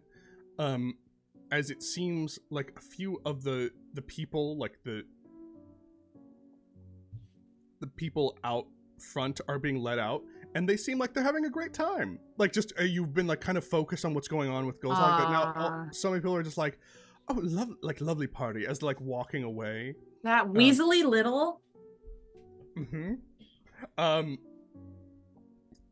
Is there anything you all want to be doing? Yeah, I want to go Sleep. to Tomas and hold his hand. Yeah, Tomas just goes, like looks, kind of like quickly goes to you, takes your hand quickly, like puts his hand on your cheek. So, are you all right? Why, I don't understand half of what was just said.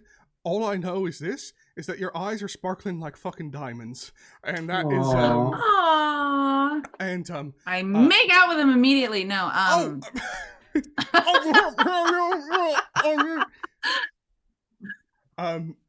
man. So How's he doing health-wise, by the way? I've been a little distracted. He looks pretty banged up, but like this all has kind of counted as and can count as like a short rest for people. Like it's been a little bit. Oh, okay. So like they're kind of resting as like a while has passed. You guys have been talking for a little bit. And the people who haven't been talking have just been like ooh. You see, like he and Cara Maria were helping some people, and now you see both the brothers Dumar are just standing there at the door. Every time you look over at them, they're winking at you. But is there anything else you all want to do? Yeah. Yeah, I know this is a very Zara move. It's everybody's move. What am I saying? But can I search Razakar's body? Yes, loot. We want to loot everybody and everything. I want to loot the two. Thank you, John. Of course. Make an investigation check. Oh, I really hope I do well on this. You and I'm going to guidance make an myself. investigation check. Yes, you can. 24. 19. 19, okay.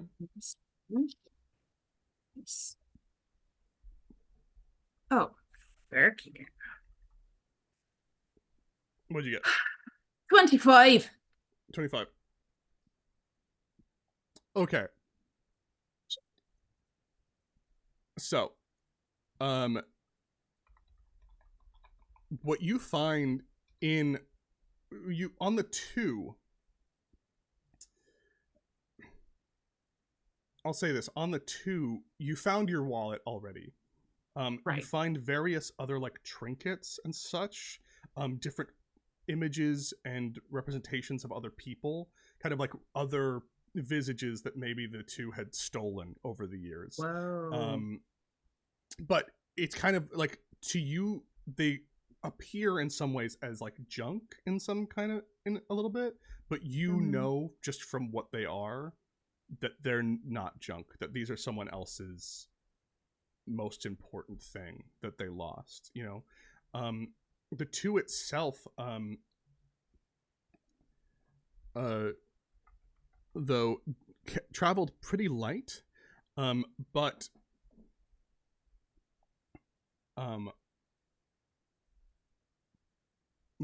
so you made an investigation check. Make an Arcana check for me.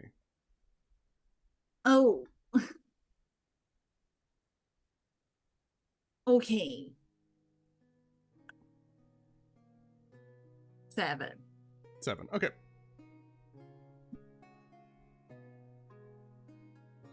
It feels disappointing at the moment to say that you don't really find anything on the two. Meh.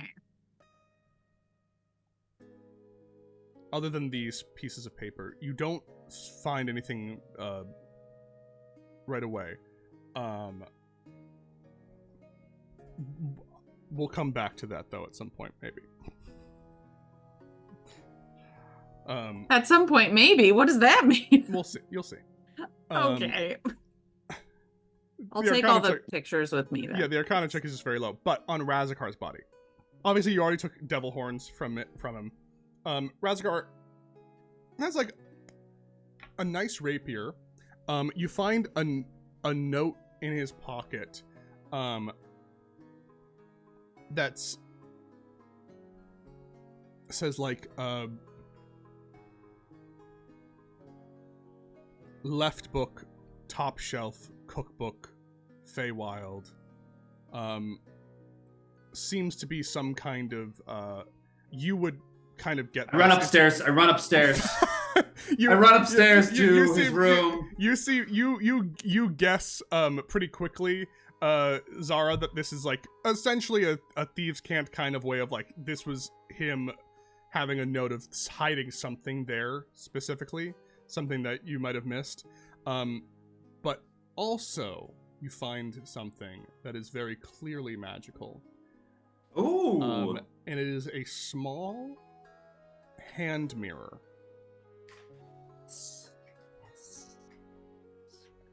Yes. You make an Arcana check or an Insight check. Arcana, please. Okay.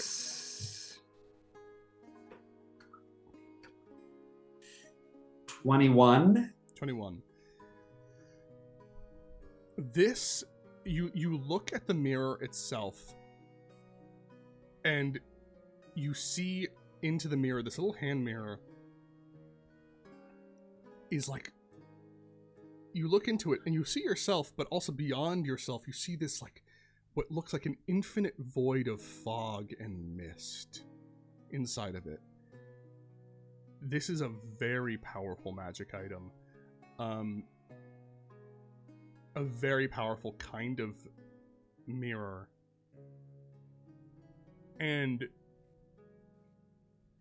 you think back to all the times that he was so confident he had one over on the Queen of Glass. And you're thinking maybe maybe this made him so confident.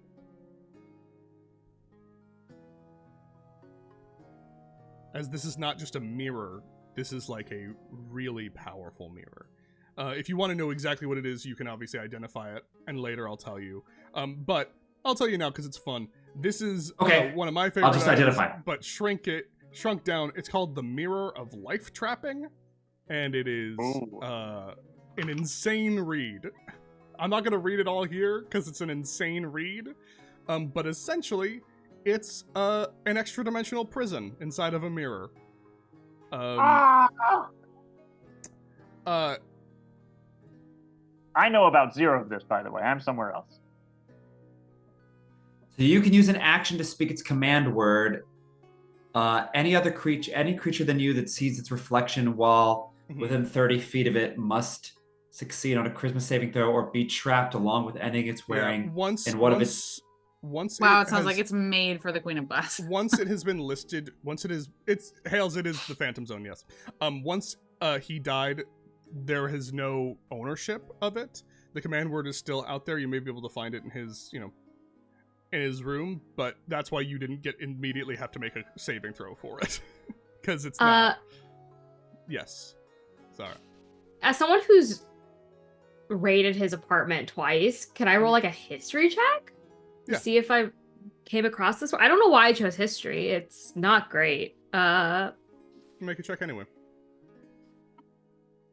Get to re-roll that. 14. 14. So you did a really thorough search the first time you went through about a week ago. You didn't find this, but you're pretty sure that like whatever this is when you're looking at it might have been like on his person. Like you do know, Tone, like to not let the others look into their reflection right now that you have ownership of it. You're like you kind of like don't let them see their reflection. You can look into it, but not them right now. I'm just gonna cover it with the other mirror. Cool. Two mirror. You wrap it around like that. You are pretty certain that whatever, like you did an incredibly thorough search. You're pretty certain whatever like the command word is or something about this, and whatever the thing that is being hidden was not there earlier. Like it was placed there recently. In the apartment? In the apartment, yeah. It was like clearly this was something that was put there new. Like maybe it used to be somewhere else. Maybe it's something someone gave to him. It doesn't. But like the thing that he's referencing, because you remember you searched everywhere and you know to search hidden books like the rest of them. You didn't find anything because I'm pretty sure you like nat 20 that initial investigation check. You didn't find whatever this was. You didn't find it also when you went up there again today. I tell Tone this. I'll also show Zara the note that might be Thieves' Cant. Maybe we can really quickly scamper up there and see if there's a cookbook or something. I very much, because the way I want to call them Tweedledum and Tweedledee. Are the brothers? Are they still at the door? Yeah, but like people have been let out now. They're having a good time. It was just for like that one moment of kind of not knowing how the. I could also just say that in my head to Zara. Yeah, well. I just make my way up to Razakar's place and assume Tone will follow. Yeah, I of course. You see John just goes like, Zara, oh shit, all right, and starts running after you. Goodbye. While going up with you. I just like continue like my little doll legs like scuttle. John keeps trying to have like a West Wing walk and talk with you while you're walking through the halls of his own hotel. What are you doing, Marabella? I've successfully looted the two. Mm-hmm. How are the people that were laying down dead? I know I stabilized them, but during the short rest, were they able to like? They were able to get up. You saw Cara Maria helped get them up a little bit, and then the brothers Dumar seem to have helped once you noticed this. It was like once the Bylantine gave them the AOK, the brothers Dumar helped them a little bit. But you do notice that they're all kind of acting a little bit whammied, like as if they've all been kind of been kind deep in their cups, as some might say. And also kind of like mind wiped, as if it's like a little bit like, oh, they've just been having a great time. Like what just happened was just a fun rager, you know? In my head, I just say, no harm, no foul. Jesus Christ, Sarah. And you just Who's here, maybe. You just hear behind the voice in your own head, Zara, just goes, oh, I like that phrase. No harm, no foul. I love that one. Great, use it sometime. I will. I wanna go over to Humphrey. Okay. Humphrey, you see just kind of naturally sitting on a ledge, just kind of sad. Kind of like just looking around. Hi, Humphrey. Don't push him. Hey. You're not here. Yeah, I know. That's me above the table saying that. Don't hurt Humpty Dumpty. I'm not Zara. He's just like, hey, I know we just met. I obviously trust you a lot more now, but remind me of your name again, because it's been a little bit too quick, and I want to give you your flowers. And you but... flew through the circles of hell for a while. That'll make you forget stuff. My name's Marabella. Marabella. Marabella Craven. I'm from the... What plane am I from? You're from Faerun, which is actually a continent, but like you're from basically the prime plane, like the primary. Like I'm it's what from they call like it. the prime. I'm from the prime plane. You just see him goes like, word to the wise. Pretty much everyone calls their own plane the prime plane, but the Faerun or whatever Dylan just said. That's my. Dylan? Yeah. He just goes like he's like yeah. I've heard of it. The boring one, right? Yeah. Not the most boring one. Boring. Not the most boring one though. There's some. Hey, I'll take it. There are some that don't like. He's like there are some that don't even have people like you at all. So there's one that's all shrimp. Yeah. How are you doing? Well, Marabella, pretty fucking bad. I'd say not good. Got thrown through hell. My best friend was in fact murdered and replaced with an imposter, and it apparently seems like what I thought was building a really cool place for us older fae to kind of get away from the goings on of what was down there below. What has been a fucking farce, and Bylantine has been playing for power this entire time. And every time someone suggested that, I would be like, no, Bylantine's on the level. It's fun. Bylantine understands. And then I was wrong in so many ways. And now your friend kind of bartered his very soul to Bylantine, and I feel like I'm partly responsible as a founder of this city. So no, I'm not good. Marabella just kind of wants to like pat him on the back very gently. Because he's an egg. He's gonna but make just a pat him on. save. No. Yeah, it's a 27. Oh my god. He's like, whoa, hey, whoa. No. Okay. Sorry, no, you just startled me a bit. It's all. I'm fine. I'm sturdy. Don't be weird about it. Don't be weird about what just happened. Then she'll do it again. You know, people learn things all the time. People change. I think whatever happened before almost doesn't really matter because, you know, it's what we do going forward that counts. Yeah.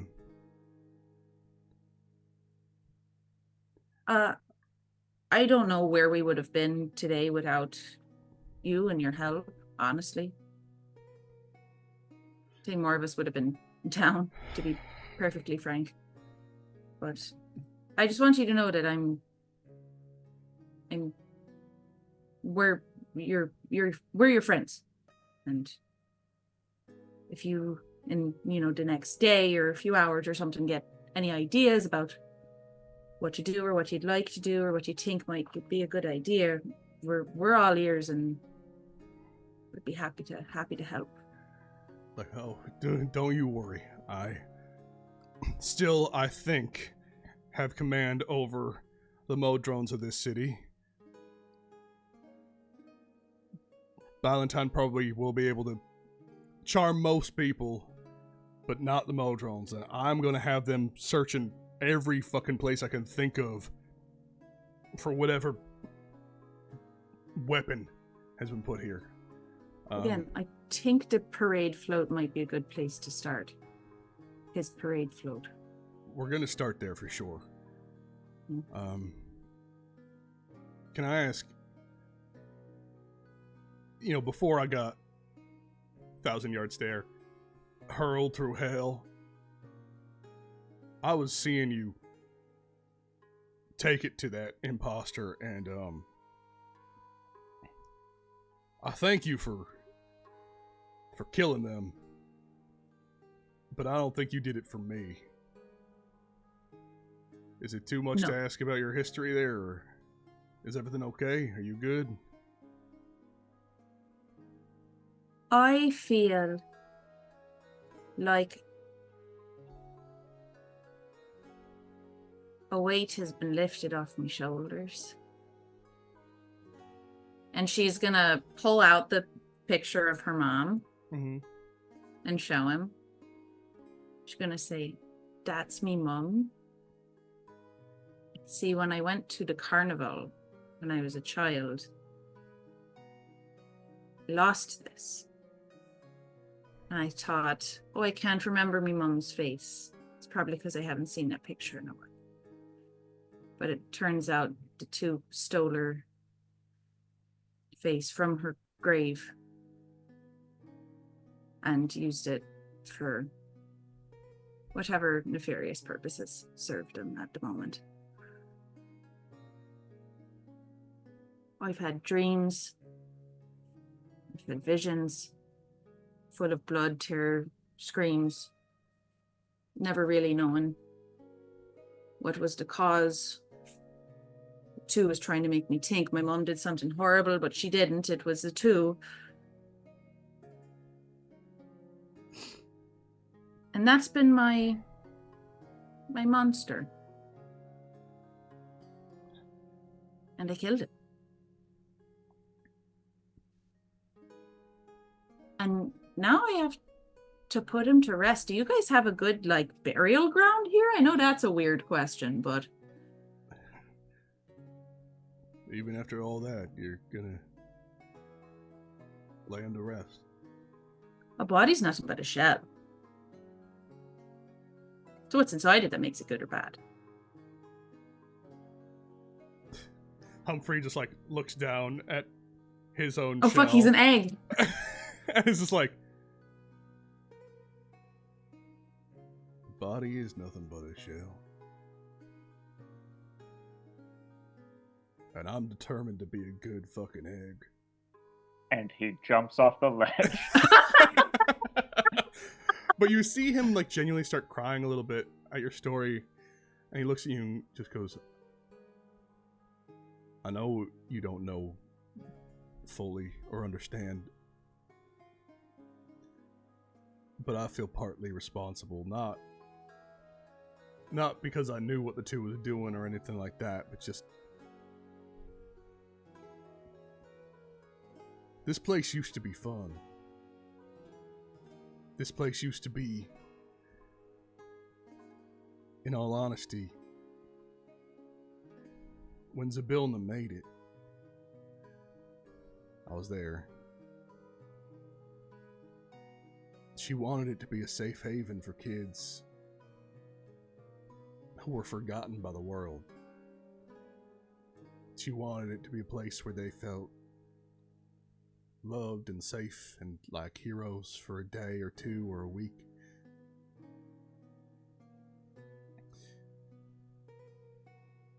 But everything comes at a price. I'm just sorry that you had to pay it. I appreciate that.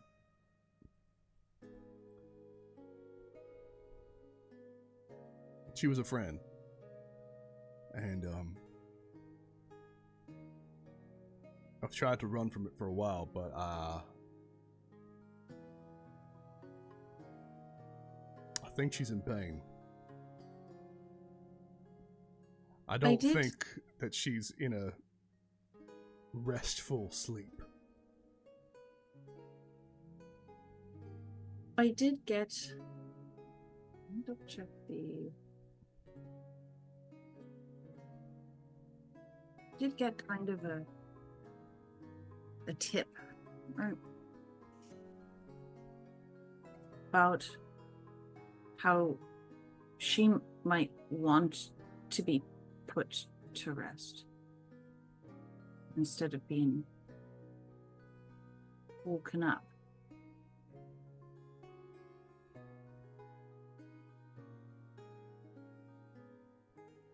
Yeah. Yeah. I honestly don't know how she'd fare waking up and seeing what happened with her creation.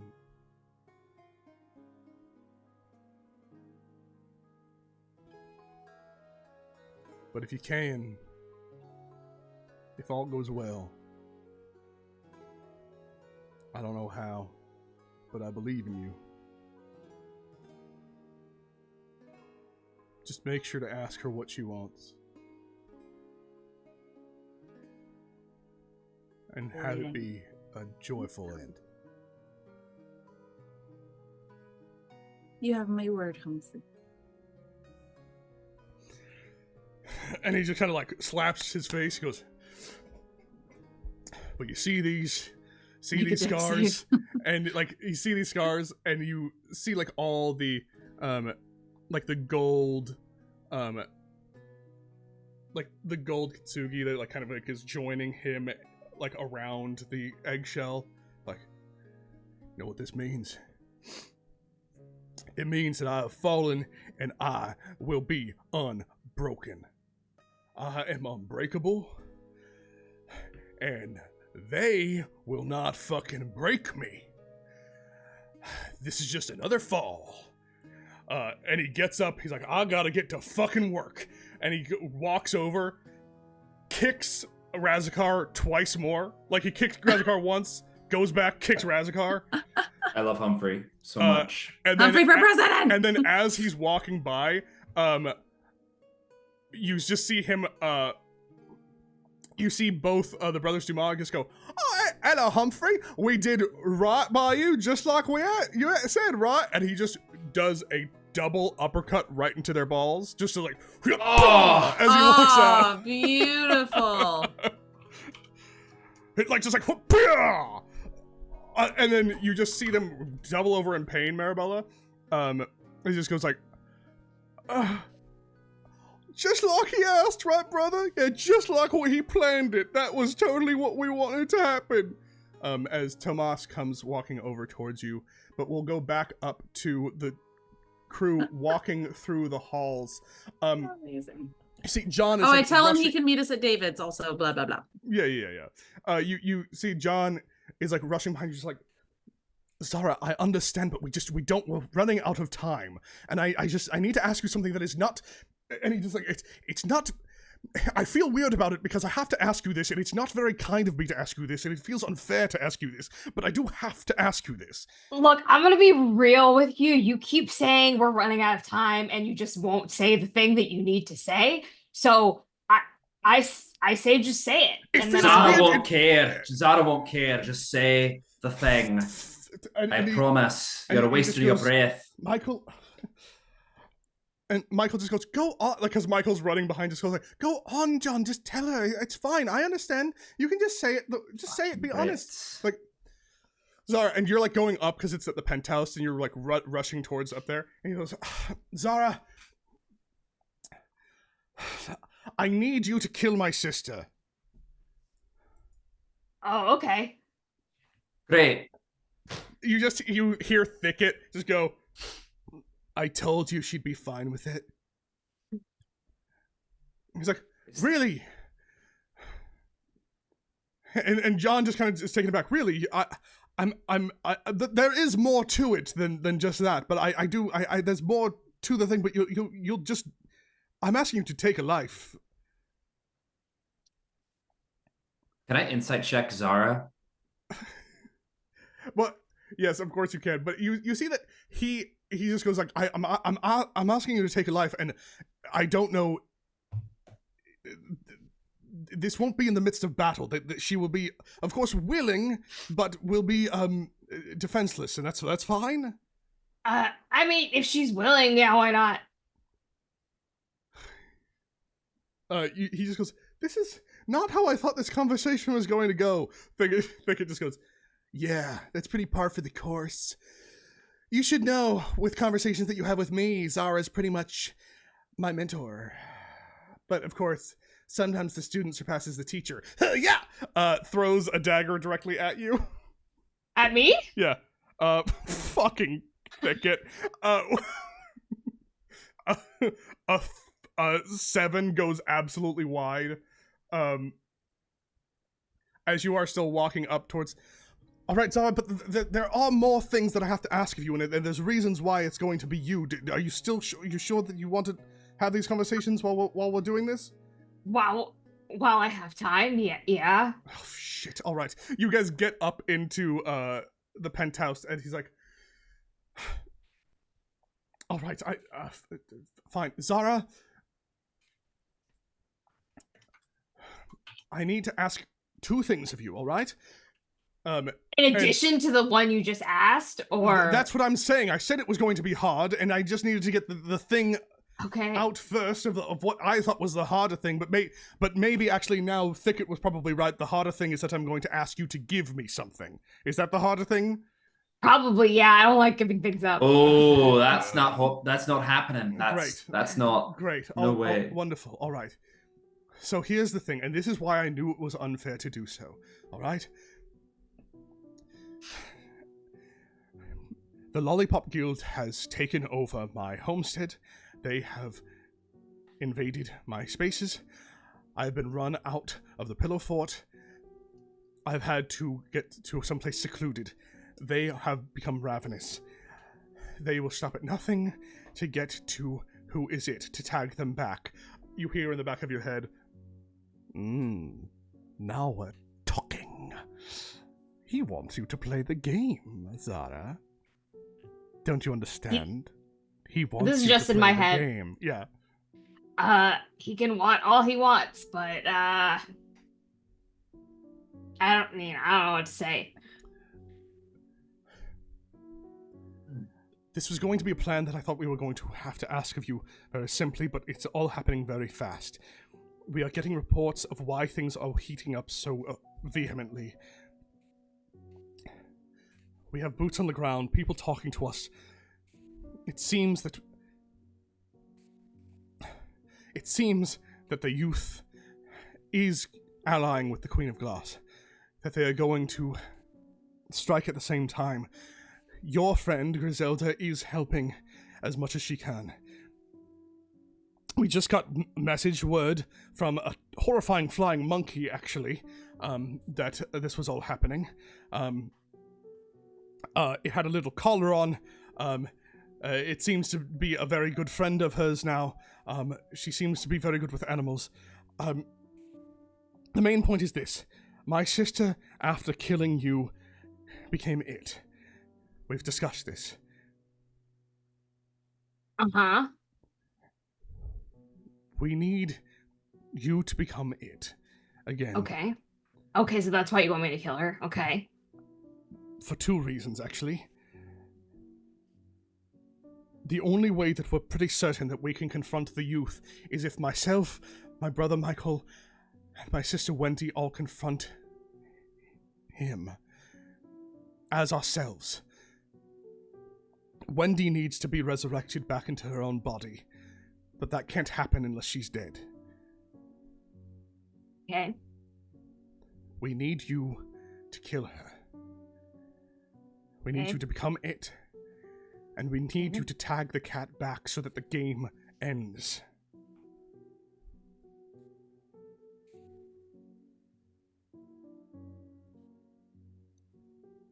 I don't know where the cat is. Make a deception check. I don't know. Do I? Well, okay, well, make her a persuasion check. Either way. Okay.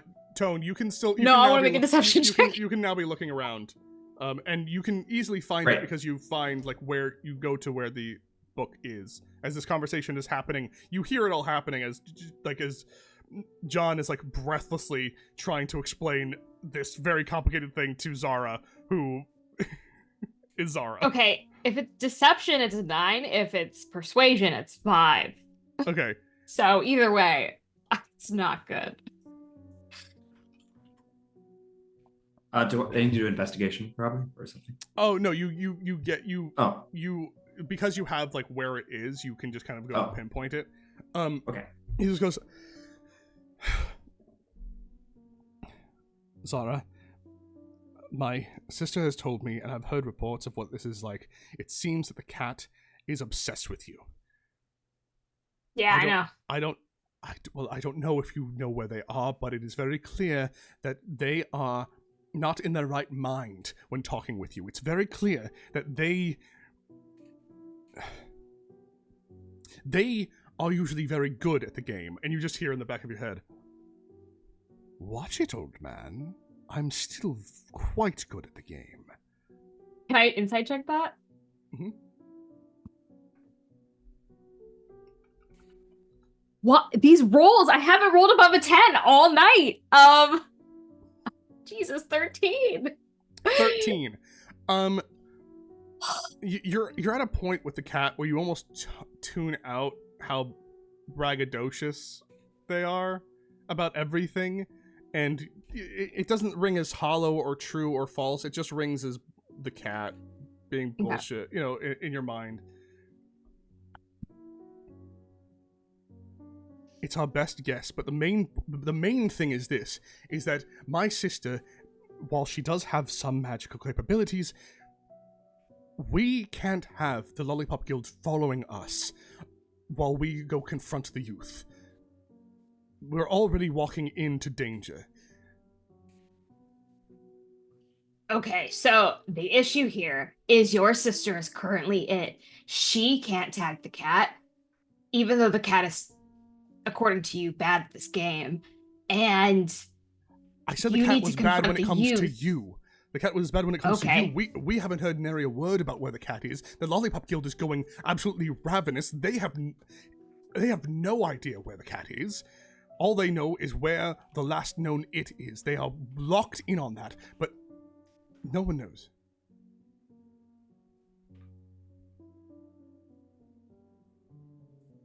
Okay. I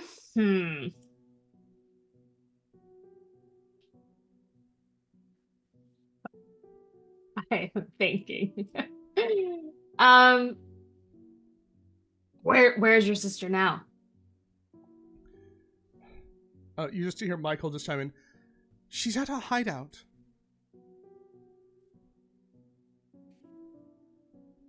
Okay. I think you'll really like her. She's very nice.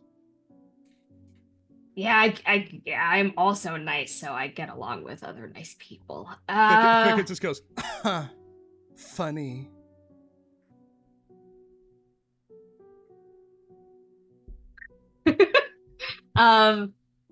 Okay. I'm not gonna lie, I kind of like this creepy doll body. It suits me. Not that I didn't enjoy myself. I just and John just goes, all right. I was going to offer that we find a way to get you back into your body once we have my sister vacated, but if you don't want it, that's fine. You do whatever. Okay, so it's not automatically just gonna transfer. Like once I kill her, my soul's not automatically gonna just like go into my old body. I don't. There's a whole thing and involved. he just goes, I don't believe so. I think that was a whole. I think that was the power of the Scarecrow. And whatever he turned my sister into, who was able to hop into your body. I don't know what happened exactly, but I believe that we will have to actively... Look, I have done a lot of things that I'm not very proud of, but I understand who you are and what you do and why you do what you do, because I did a lot of things to try to get my family back.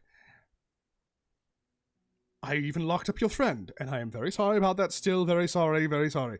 But I still say this, I tried to do a lot of things, a lot of bad things, and one of the things that I tried to do a lot was resurrect my dead sister, and it never worked, and that was because, I didn't realize this, she was not really dead. She was alive, just a brain walking around a fucking thought patch.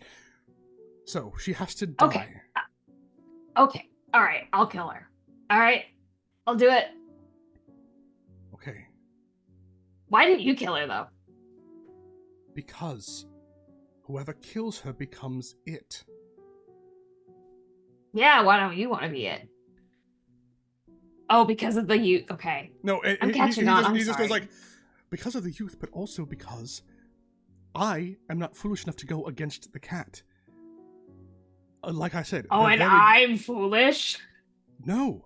Sorry. And he just was like, no, genuinely, I've never seen or heard about anyone ever having the cat be so obsessed with them.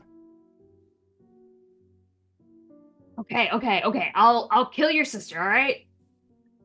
I agree to that. It's weird to fucking say it, but thank you. You're welcome.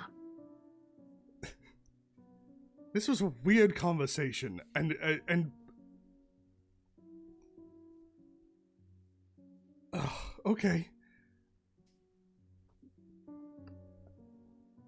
And you just hear Thicket go, wasn't there more you had to ask? He's like, I don't know if I can right now. I feel like we're on thin ice here. Maybe we'll ask when it comes down to it.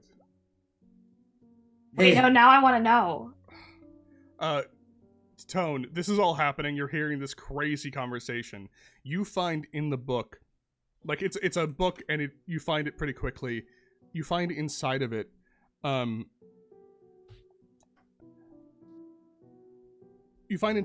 note.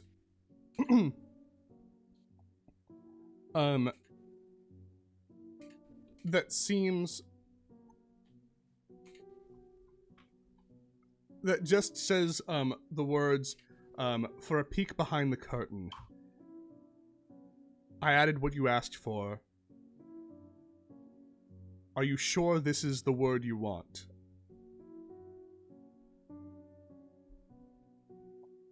And the word is just a name, Raphael. Make an insight check for me. Or an Arcana check, either one. Okay.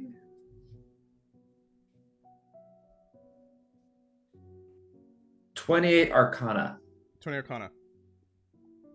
28 Arcana. 28 Arcana. You have heard about, like, devils and true names. And how a true name of a devil kind of takes away their power. And it seems pretty clear. Oh! It seems pretty clear that. When you said that, oh my god. It seems pretty clear to you that Razakar, his true name was probably Raphael. And that's the word that he's chosen as the command word, as it's like known to very few. You do know that if anyone had like uttered his true name in his presence, he would have pretty much instantly lost all of his power. But he's dead now. So. Wow. So now you have the command word. Cool. That's so we could at some so if we had said Raphael for some reason in battle with him, it would have just turned it off. Mm-hmm. Basically, wow. And it's just because it's of low rolls, but basically if Zara had found that name and came back downstairs, it would have like basically one hit KO'd like Razakar. Wow. Or at least just turned him off. He wouldn't be dead, but he would just be he would have been unable to do anything. Cool. Okay, is there anything that, like, it said cookbook, was that just a misleading that was just thing? That was just what the book was Thieves' Cant. in. Yeah. Okay. Thieves' Cant. Okay. If there's nothing else in here, I think the one last thing I'd like to do is I assume the cooking contest is going to take place tomorrow. It is. Not tonight. No, for it's some tomorrow. reason. Everyone's going to go to sleep, and it's going to happen tomorrow. All right. Is Thicket still in the room? Let's see. Make a perception check. Okay. See if I can find him. Is he trying to hide? Always. Nat 20. This poor kid. So even if he rolled high, This poor kid. I didn't even roll high. I rolled a 4. And he has like a small bonus. He's behind a plant in the corner of the office. Okay. I'm gonna subtly cast, because I got one more point. Okay. I want to subtly cast telekinesis. Okay. And then I'll be like, I want to say, too bad Thicket isn't here. I bet he couldn't hit this. And then take a book and throw it up in the air. And then see if he'll throw a knife at it. You don't even have to make a persuasion check. He just does it, and Jesus Okay, Christ. and then no Yep. matter how he rolls, I want to take the knife and have it go through the book with my telekinesis. Oh, that's so sweet of you. Because he rolled so the dog knife shit. that always lands hilt first, though. You're a good man, John. With the power of the telekinesis, the hilt goes like pushing right through the book, just like so fast. It's not his hilt, but he was like.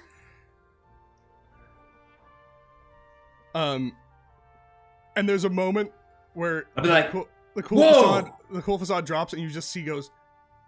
Sorry, did you see that? Zara? Did I see that? You for sure saw it. Because it was a crazy Okay. thing where a book was thrown and then a dagger hilt first went now through it. I subtly cast telekinesis. Nobody knows. Yeah, that's did why that. I was like, I'm Yeah. talking to Michael. There's a telekinesis thing Oh, no, going on. Nobody book- knows that. Nobody knows you did that, but the book did sail into the air and then a knife went through it. And you see him. Handle first. Yeah, handle first. Whoa! Do you see that, Zara? Oh, No.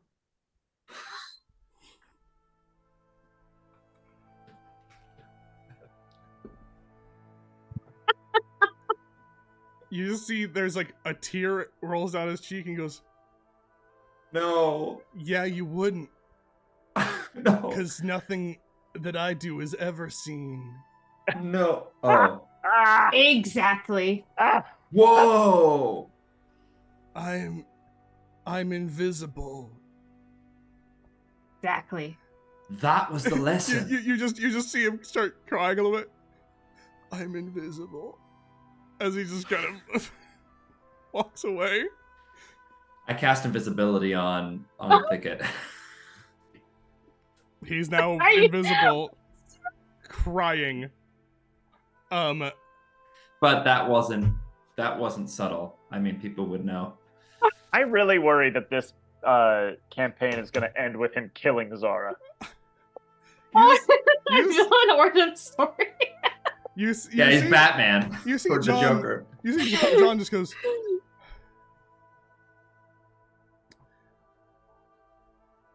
You know, I don't know. He just goes very honestly. I don't know if we're all heroes here. He wanted to be stealthy, so I said I didn't see it. How is that not a really kind thing that And he goes, "Hey, whoa! I'm also talking about myself. I'm not the greatest person either. Okay, so let's cool it. All right. What I mean is that we can acknowledge that maybe we're not the best, but we're not the fucking worst. So how about we just make sure that we help save everyone from the fucking worst of it. All right? Yeah, Gulzog says, still at the As he Coliseum. walks up the stairs. No. But yeah, back to end off. We just see here, back over at the Coliseum, Gulzog, you still hear the chants. This is back in time a little bit, but you still hearing the chants of your name. What do you do? Gulzog looks down at Proudmane's unconscious body. And sort of like, no one's around, right? No, but it is being projected to everyone right now. Okay, great. And does his best to sort of like give a thumbs up, and then takes out his calligrapher's supplies, Mm-hmm. writes a little note, which I'm going to send to you right now, Dylan. Understood. It's getting texted to you. And I think with everyone watching and the contents of the note, I'm gonna go ahead and not loot his unconscious body. Okay. And Gulzog puts it in like a very easy to notice pocket, like sticking out of his like waistcoat. Pats it. Goes, brunch, please. And then after like a second, like, ow, ow, ow, ow, ow, ow, ow, ow, ow, and then walks out of the Coliseum and flies back to David's, where he's going to get a slab of meat to put on his face. Do you mind if I read it, Marty? Yeah, sure. Okay. I'll say to end off, I will read. There's a moment later in the evening as you all start making your way back towards David's, also where Marabella makes their way towards the graveyard to put the two and Razakar to rest with whoever wants to come with her. Tamaral, Cara Maria do want to come with you at the very least. Obviously, Tomas will be coming with you. Second date. Second date. I would have gone, but I don't want to like, make my brother feel weird. So I give the horns to Marabella to complete the body, and then I'll stay home. Actually, I probably have homework and prep work to do, so I will probably go home to do prep work. So I won't go. I will say there's a moment laying in the Coliseum, afraid. And Marty, I'm going to have you read it, actually. Okay. Laying in the Coliseum, absolutely terrified. I wasn't sure if you were going to have me read it. The lion, afraid and shivering, wakes up alone.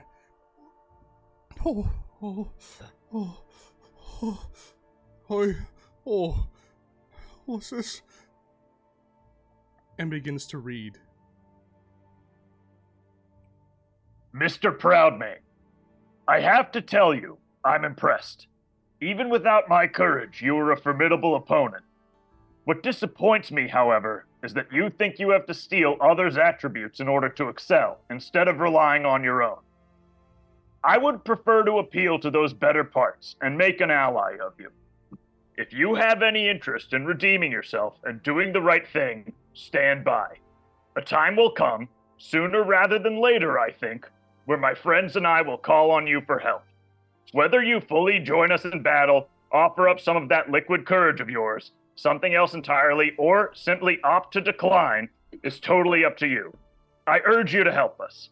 There's no deal here, no quid pro quo, but there will be a serious paradigm shift really soon, and aiding us just might help you find your way home, literally or metaphorically, maybe both. I can tell you I'm confident my side will win, and I want you to be on it this time. If you decline to help us when the time comes, I understand, and I hope that knowing you lost, even without playing fair, doesn't sting too bad. But don't say I didn't offer a salve. Regardless, good fight. I mean it. Gulzog Intestine Scarf, son of Bogath of Clan Mugashnar, and then underneath that is a bloody fingerprint. Yay! Cool. That was well written. Thank you. Such a great writer, Marty. Appreciate it, John. We see as we pan out away from this fight, this cowardly lion looks at the note. What makes a slave to a king? Courage. Courage.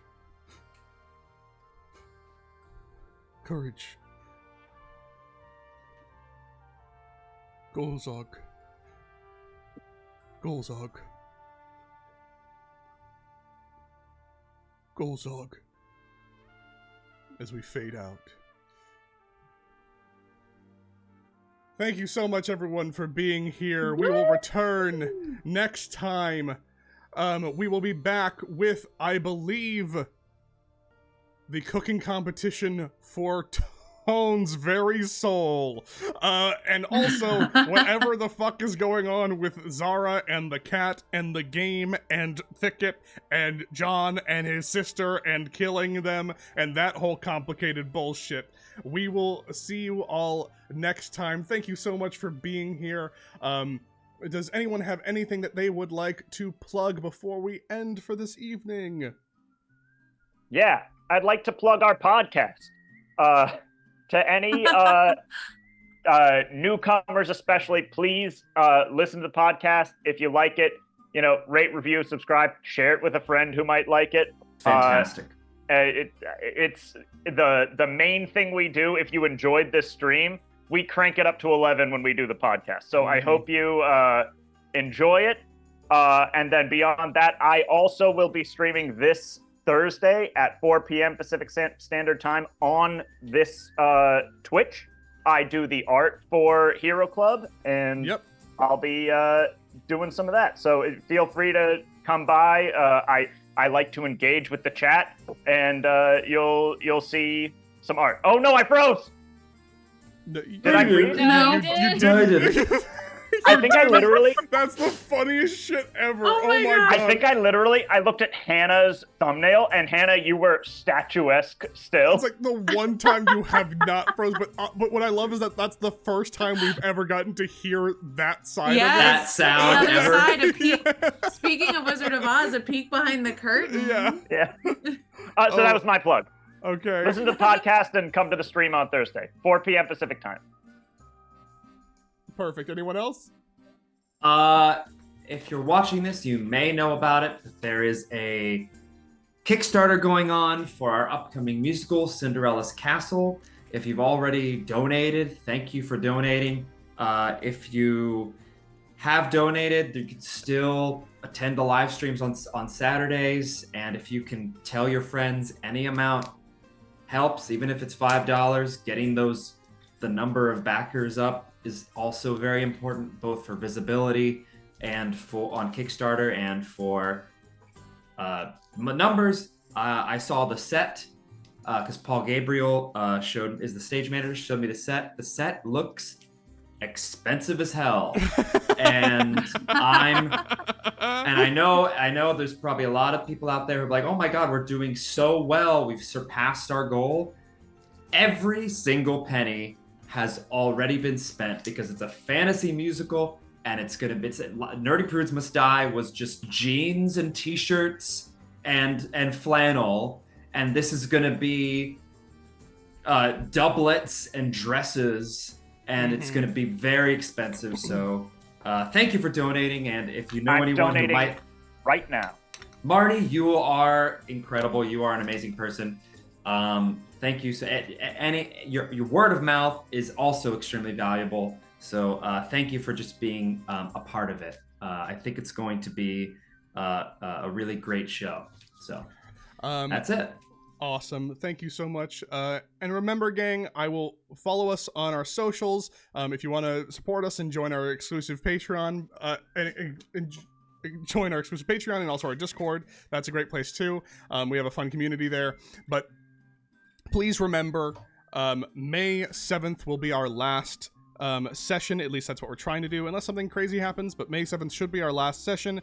We will also be adding a session on Wednesday, May 1st. I will say that many more times, but we're just kind of putting that out there for everyone so that you know, so that you don't miss it, because we want you to be there when we get to finish all of this. Thank you so much for being here. I will get more and more emotional each week as we go on, and you will all have to deal with that version of Dylan. Okay, see you all next time. Bye-bye, gang. Bye-bye.